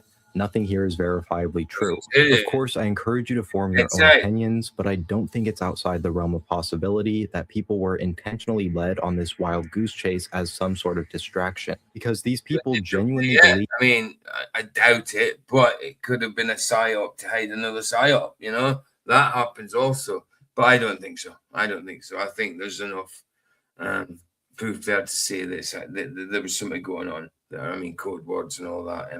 And there was people spoke out about it also. So, yeah, I mean, it could be a psyop to hide a psyop. Those definitely happen. I agree. But I don't think so.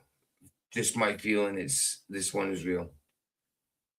That Trump was going to be a radical break from the two-party system. Of course, as we all know by now, that didn't end up being the case at all, and he's actually been implicated in the biggest political scandal of our lifetimes, at least so far. Whether you think he's incriminated in the files or not, him and his administration are at the very least trying to sweep it all under the rug. It's also worth mentioning that Epstein's name was being thrown around in Pizzagate threads all the way back in 2016.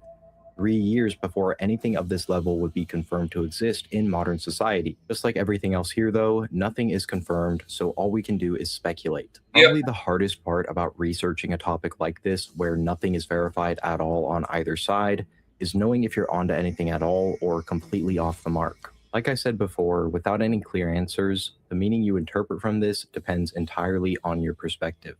So let me know how you see it.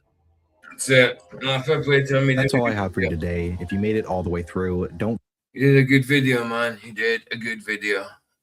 Nice. So that's it. We got that done. Let's have a little quick look. I'm not doing the same as I did last night. I've got to cut that video out still and put it out as a premiere. I'm not going to do that right now, though. I'll do that tomorrow. But because I'm going fishing, I won't be streaming tomorrow afternoon or anything. Me and Harry's going for a fish if the weather's fine. We're going for a fish. We're going miles out to go and fish. We're not fishing at our normal spot. We're going to walk a bit and get to another point, check out another area, look at all where it's cleaner and stuff, you know. So hopefully if the weather's all right, we go and fish skis. That'll be cool. But it's Friday, isn't it, tomorrow? So yeah, there's still a movie night though. It's movie night. Obviously I won't be, because like movie night for me is 11 p.m. I won't be fishing till 11 p.m. But I will be in the afternoon. Just letting you know, God, geez. You know what I mean? Right. Let's have a... And I've still got to cut out that video from last night on Rumble's side. And I forgot, yeah. It's not even copyrighted. I forgot about that. Right, and that's Artemis. Let's see if they're still going. Oh, yeah. Look at them. Still going, gadgets. Beautiful. Hold on. What's going on here? Oh, nice. Let's get rid of that. Isn't that beautiful? Let's see what's further back. Right, further back. Yeah. Look. Okay, we're going to take another second. Crew has been in a high Earth orbit. Oh, look at that. Beautiful. Spending this time in a high Earth orbit has allowed teams to check out all of the systems aboard the spacecraft, being that this is the first time we've flown Orion with crew, allowing us to make the decision on whether or not we...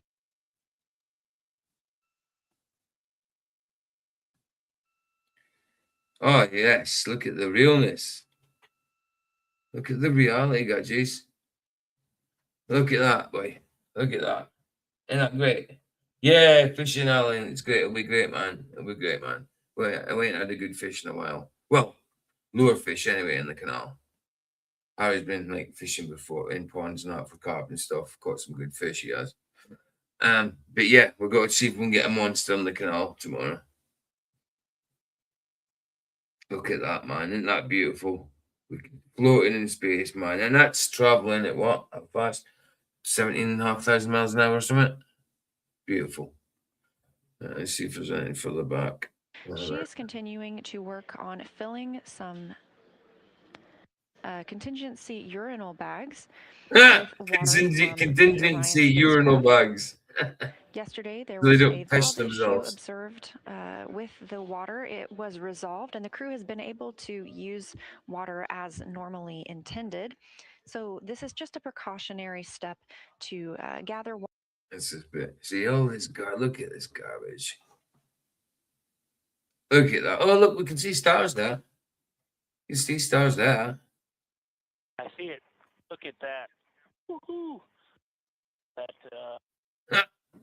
Look at This that. view inside Orion. I see the moon in the camera. Do you? And Lovely. I see ICPS. It's a 10-day mission. You're going to be circling the moon. We want to see all of the footage.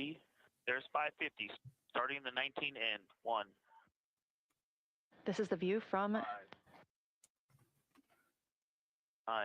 and Right. This is the view arrow. Right, exactly, Showing Jim. the crew inside Orion. 19 ends. Wow. Amazing stuff. Much quieter. Oh. Standing by for launch abort system jettison. Houston integrity. Good last jettison. Great view. Oh, yeah, just going over and over and showing you the bloody launch again. Oh, what was that? Hold on.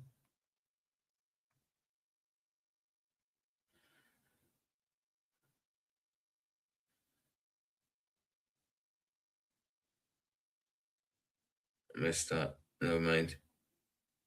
Oh, see that then. Ah, here we go. There we go. Oh, come on. The flight, what was that Right, here we go. We'll watch the Earth. We'll watch the Earth come around. Watch. This will be great. And we now have you the same. Good to hear your voice. Good day, boy. Oh, and the Earth just pops mission up. Specialist Christina Cook working on the activation of some environmental control life support systems Yeah, and waste Marble management Earth just systems. pops up with glitches and Currently, things. as teams on the ground Great, analyze innit? some troubleshooting of the activation steps that she was going through, she'll Yeah. gather some of the backup waste management capabilities. It's that so we bad. have This is aboard just a Integrity, production, man. just as a precaution. Anyway, that'll do. I'm not just it was last night. Anyway, let's play out with a Harry Mark. I've got go chill, guys. Go fishing tomorrow. So yeah, got it finished. Near enough 2 hours, 12 minutes before 2 hours. So hold on a sec. Let me just see. There's a invisible servant. Do we do no? Oh.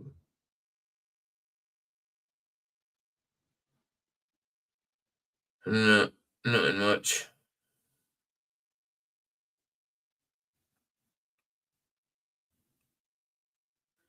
What's that? Oh, yeah. He-Man will be out soon as well. The new one. Come on, I'm looking for it. Right, I want this short one.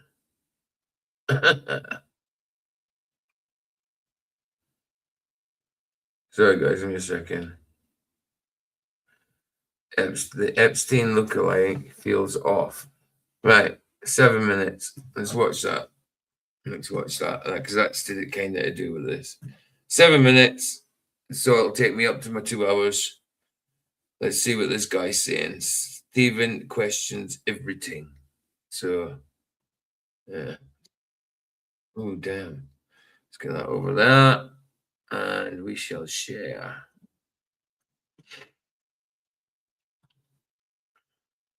And let's see what he's got to say about the lookalike, if it's a lookalike. Right. Cool to Jeffrey Epstein. I'm 42. Why are you asking her how old she is? They do look very similar. There's an Epstein file that talks about a guy who looks similar to Jeffrey Epstein. You're not Jeffrey Epstein? Who is Palm Beach Pete? This guy that seemingly drops out of the sky looking identical to Jeffrey Epstein happens to be from Palm Beach, similar age. From Palm Beach. We took photos in the same place. I wouldn't say identical. But they do look much alike. But I wouldn't say identical. What's that, Jim? I don't like the way it tastes on my chicken wings. What? Slim Jim and it tastes good as a biscuit with a honey sauce. All right, okay.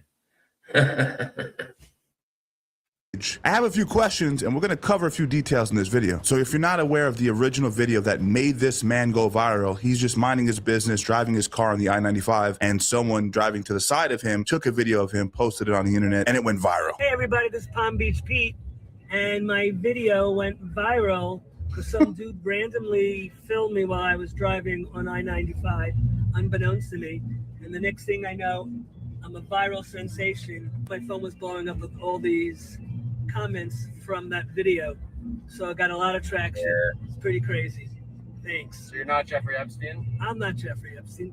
I'm Palm Beach Pete. Sure you are. The guy had to tell him holding the camera, like, you know what, the point of this video is not like I'm now famous for like all the wrong reasons, but can you just tell them that you're not the guy that they're claiming you are? He's like, oh yeah, I'm Palm Beach Pete. Now, upon further investigation, I want you to take a look at the chompers. Chompers don't lie. So this is Jeff on the left. This is Palm Beach Pete on the right. And if you look at those chomps, the 5 pushed back, 2 quirky.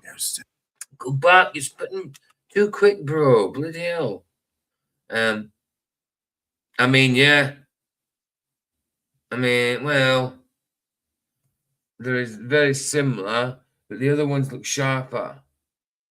Jeffrey Epstein's look sharper at the top. I don't know, it could just be different angle, but there certainly is like similarities in the teeth. Yeah, there certainly is. There certainly is. Wow. It's mad, isn't it? Canal, did you ever? Oh, hold on. Canal, did you ever? Oh, he's talking to Canal. Okay.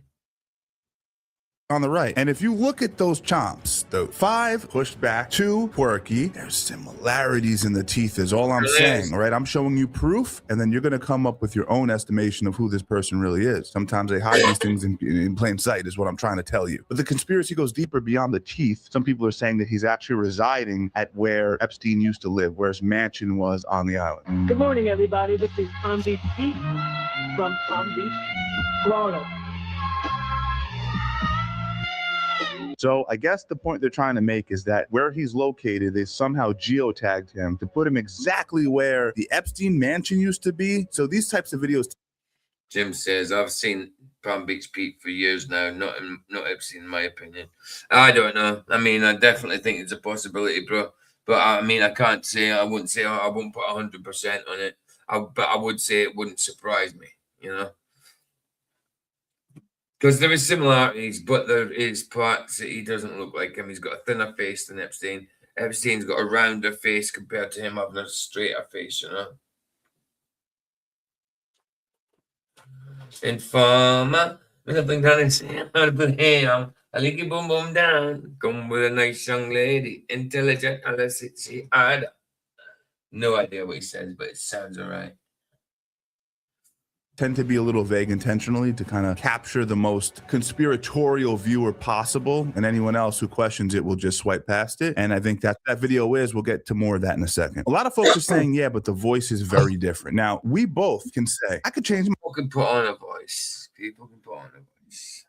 my voice to, hey, I can talk pretty high as well. We can all change our tonality. But that's one of the arguments is that, man, they don't even sound the same. And that might be true, but they do have the same stutter. Take a look at this. And some knucklehead films me and then as perpetrating one of the largest frauds. So you look the same, you got the same chompers, you both have stutters on the F, this man here is the original Palm Beach Pete. And some people are saying that Jeffrey Epstein... I have seen that, the other man is the original Palm Beach Pete. I have seen that. Has remodeled himself in this new look. There are some subtle differences I'm going to go over in a second appearance-wise, but they're saying that Epstein has taken this guy's identity. This is the original Palm Beach Pete, and you can read here. The man on the right social media's identity is Palm Beach Pete, but he seems to have stopped posting in 2024. How convenient. Now he suddenly has this Epstein look-alike with the same stutter and teeth claiming he is Palm Beach Pete. This is the gentleman, Palm Beach Pete, right here. You see it yourself. He was bringing you the best in kayak and paddleboard fishing videos. A few people said to me, you know, Steve, why are you coming after this guy? Leave him alone. But the truth is, if he was a guy who earnestly was just caught off guard and he wanted nothing to do with it, I would have never made a single video about him. Or maybe I would have made one and then I would have moved on. But he seems to really enjoy this newfound fame. He's reveling in this attention that he's getting. And again, he's getting it for all the wrong reasons. He didn't actually do anything to acquire this attention. He's just a guy who happens to look like a PDF. So that's sort of my issue with the guy, if you were to say it's an issue. And I'll show you what I mean. He seems to have, he's giving you updates on what he's doing, where he is. Hey everybody, where's Palm Beach Pete now? He's at Sushi Beachy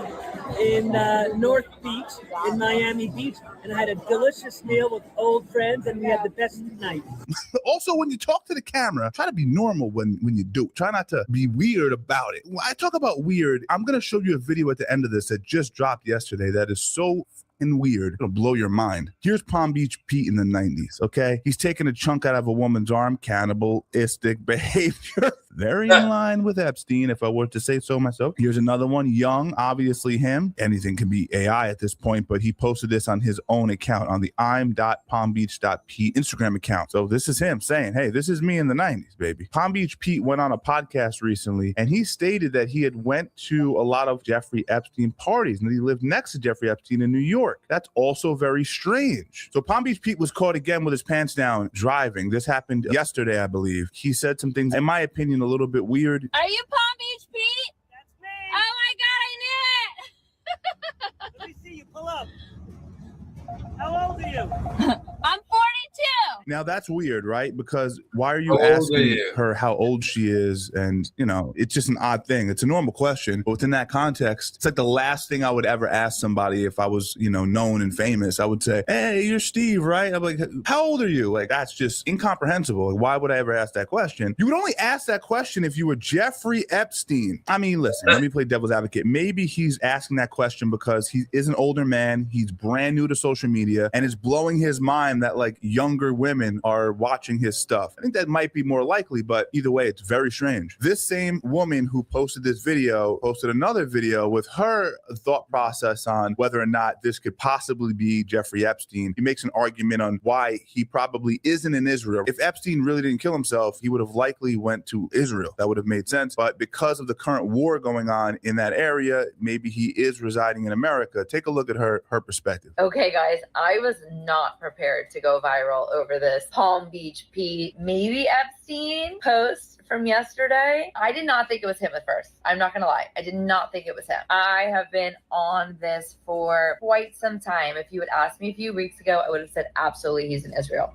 Absolutely. However, the comments about the age thing have made me reassess. Also, current state of Israel, not super conducive for hiding out. So, is he hiding in plain sight? Is this happening? There's an Epstein file that talks about a guy who looks eerily similar to Jeffrey Epstein. It's on November 8th, 2011. Saw your twin last night. My heart almost jumped out of my chest when I saw him. The likeness is unbelievable. But he was hugging and kissing another man in the street. Must be the same man that one of your friends, I think it was Faith, saw recently. So I don't know if Palm Beach Pete is a homosexual homosexual or not, but that would maybe sort of clarify that he is just a lookalike and not Jeffrey Epstein himself. Some are even making the argument that it could possibly be a clone. When you look at these guys very closely, they do look very similar. Maybe they're brothers, but I don't know that it's the same person. I know that's going to hurt a lot of people. Steve, the freaking thing's right in front of you. They love to hide this in plain sight. I know, but you're going to allow ourselves to get suckered into this? I mean, the eyes are different. They're set different. Could it be surgery? Possibly. It's easy to change vocal tonality. It's a tough one to really reconcile. I'm going to say where I'm at right now, I don't think Palm Beach Pete is actually Jeffrey Epstein. Let me know what you guys think down below. Leave a like, subscribe, turn on post notifications, and I'll see you guys in the next one.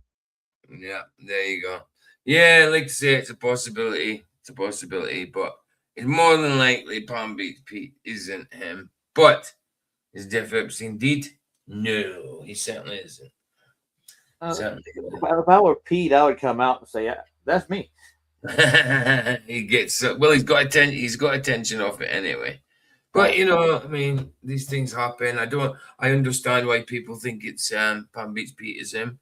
I'm not totally adverse to saying it is him, but I can't 100% say it is. You know what I mean? Yeah.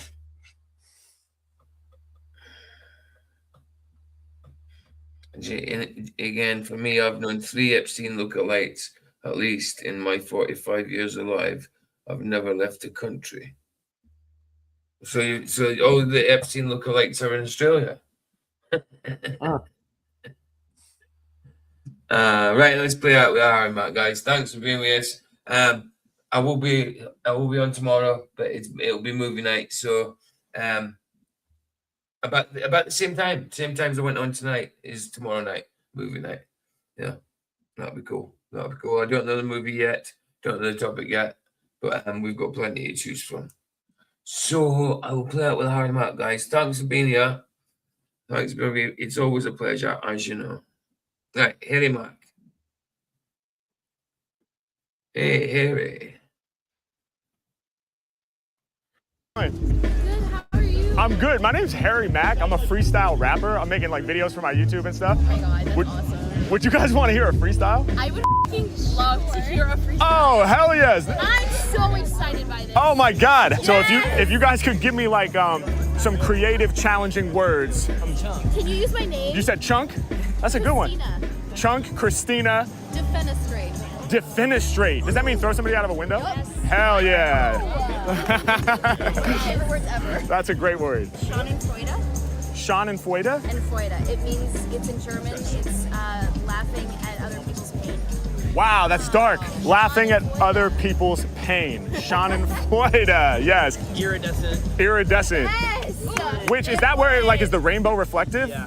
Awesome. All right, so let me review. Don't remind me unless I ask. Chunk was your word. Christina is your name. Defenestrate, which means to throw somebody out of a window. Schadenfreude. And then did we have one more? I can't remember. Oh yeah, iridescent. Iridescent. That's all the words, right? Oh my God. We'll see if I can remember them, but we're gonna have some fun either way. Can we give this a shot? Yeah. Woo! That's the energy. Let's go. All right, here we go. I'm gonna drop a beat. Okay, okay, yeah, okay, come on, yeah, 1, 2, 1, 2, 1, 2, off the top of the dome when I'm rhyming for you, listen, 1, 2, 1, 2, 1, 2, off the top of the dome, we be sending it through, yeah, H-Mac never played for the punk, some days I'm in Reebok, some days Nike Dunks, either way, man, y'all know I make the audience jump, matter of fact, I'm about to break you off with a chunk of that real rhyme action, real satisfaction, when it come to rhyming, Harry Mack the main attraction. Yeah, y'all know I came from Los Angeles. I'ma get you high like a chunk of prime cannabis. H-Mac top tier, y'all know I came to rock it off at the top. And I'm not gonna stop like a chocolate chunk cookie cause my flow is so sweet. I be fresh about the oven when I'm rocking this beat. I get busy when I'm doing what I'm feeling now. H-Mac spitting bars 1 in a million now. Yeah, all my flows are cleaner and they flow like Aquafina. And I'm blessed to have a brand new friend named Christina. Yeah, y'all know I'ma shake your hand. When he said he rhymed, they said he's crazy, man. Yeah, H-Mac came through to help them get they shit straight. I'ma throw it back to the 90s with a mixtape. Yeah, y'all y'all know we gon' play it on cassette. Other rappers in the game ain't pressing the threat. I got the swag. Behind me, other rappers lag. Like what you hold in your hands, I got the shit in the bag. H-Mac getting busy, I'm controlling things. And I keep you hydrated like Poland Springs. Water out the bottle, check the way I innovate. Dope lyrics off of the mental is what I demonstrate. Any obstacle they try to build is what I penetrate. Throw negativity out the window, I defenestrate. Yeah, y'all know I'm here to get rid of that. Off the top of the mental, I be the sickest cat. Mac came to kill the game, check the way I spill the flames. I am real insane, shining like a silver chain. Yeah, y'all know I do it in a strong way. Won't stop till I sell records like Ariana Grande. Yeah, we gon' push it to the limit. Bars that I spit off the dome are infinite. Yeah, I break it down and y'all know I be reporting the facts. You representing New York on the cap. Yeah, I'ma blow their mind when I'm spitting the rap verse. I do like your hat, flip the whole game backwards. Yeah, I'm on it, I gotta keep it honest. I get the microphone and then I keep it like a promise. I'm doing whatever I'm feeling when I be rhyming. I'm one in a million. When it be coming the lyrics right off at the top of the mental, they know that I'm brilliant. I'm here. Yeah, Mac came through. Whackness, I will erase this. Shine like your chain or your gold bracelet. All types of jewelry, I gotta get me some. The job of rapping for the people, I'ma get it done. Yeah, and y'all know I break it down. Mac coming through with the crazy sound. And y'all know when I rhyme, I'ma keep it intense. It's not my MO to laugh at people's expense, but sometimes that's the way that it's framed. Some haters like to laugh at other people's pain. And every time I rhyme, y'all know I get it done. Okay, it was Sean and something. Sean and Freuda, is that how it was said? Sean and Freuda, while I do it off the head. Well, let me try to rhyme with that. I never will destroy you. When I mess up, ha ha ha, Sean and Freuda. Well, please stop that, cause I'm about to bring it back. Every single syllable I kick, they gon' cling to that. And when I be spitting off the dome, the people go mad. Thank you very much for teaching me new vocab. Yeah, y'all know we came here to elevate. Throw confetti in the air, Mac about to celebrate. Tell them straight, every time I rhyme, I get fly like a pheasant. Grew to a king from a peasant. Every time I spit, I get you high like the resin. Shine bright like an oil slick that's iridescent. Yeah, y'all know that they couldn't ever measure this. Blowing people's minds when delivering the cleverness. And when I'm rhyming, I be spitting absurd. But this is an honest question, y'all. Did I forget any words? I can't remember. If I did, throw a hand up. Okay, we just made the whole picnic stand up. It's H-Man getting busy in the park. After dark, man, they love the lyrics that I spark. I spew it from the heart when I'm rapping tight. It's like an old school photo. It's black and white. I'm earning stripes on the mic. Passionate with this. And you took the black and white and matched it to the kicks. All stripes abound. I be calling out the patterns. Murder the mic. Illest that you heard in your life. When I'm serving them off the top, y'all know I'm serving them right. I'm on the up and up like your pants with the vertical stripes. H-Mac, I'ma call it out. Real rhymes, that's what I'm wrecking for. Here, you got the pattern that's checkerboard. But when I rhyme, I leave the industry a mess. Cause even if it's a checkerboard, Mac is playing chess. Go diagonal like Bishop. Wanna beat me, that's a nice dream. I spit the hype schemes to melt the ice cream. H-Mac getting busy, smiles on their faces. We be spreading joy. If y'all rockin' with me, make some noise. Let's go. Sorted, mate. Sorted. Right, guys. Thanks for being with me. Always a pleasure. And I will see you tomorrow for movie night. Thanks for being here, guys. Bless you. And the next one, Roger, for popping in. Oh, ain't that? Good to see you, and good to see you. Goodbye. Bless, guys. See you in a little bit. Probably in about 24 hours-ish.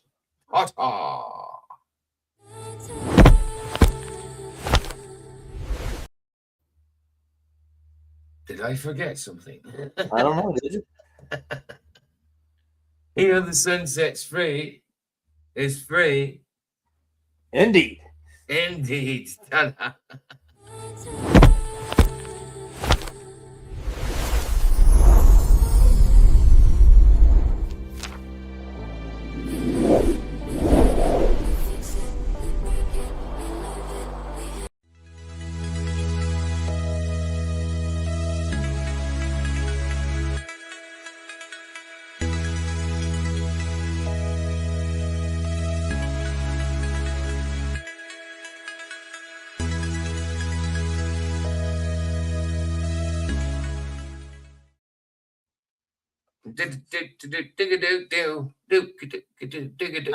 All right, it has ended stream. Oh, I'm an idiot. I didn't end stream. I was just, all I did was play my outro. I haven't ended it. I didn't end stream. I was thinking of like how I do it when I go over to Rumble. That's what I was doing. Like, and I'm not going over to Rumble, obviously. No, guys, bless you. Here the sunset's free. It's free. Indeed. Oh, dude.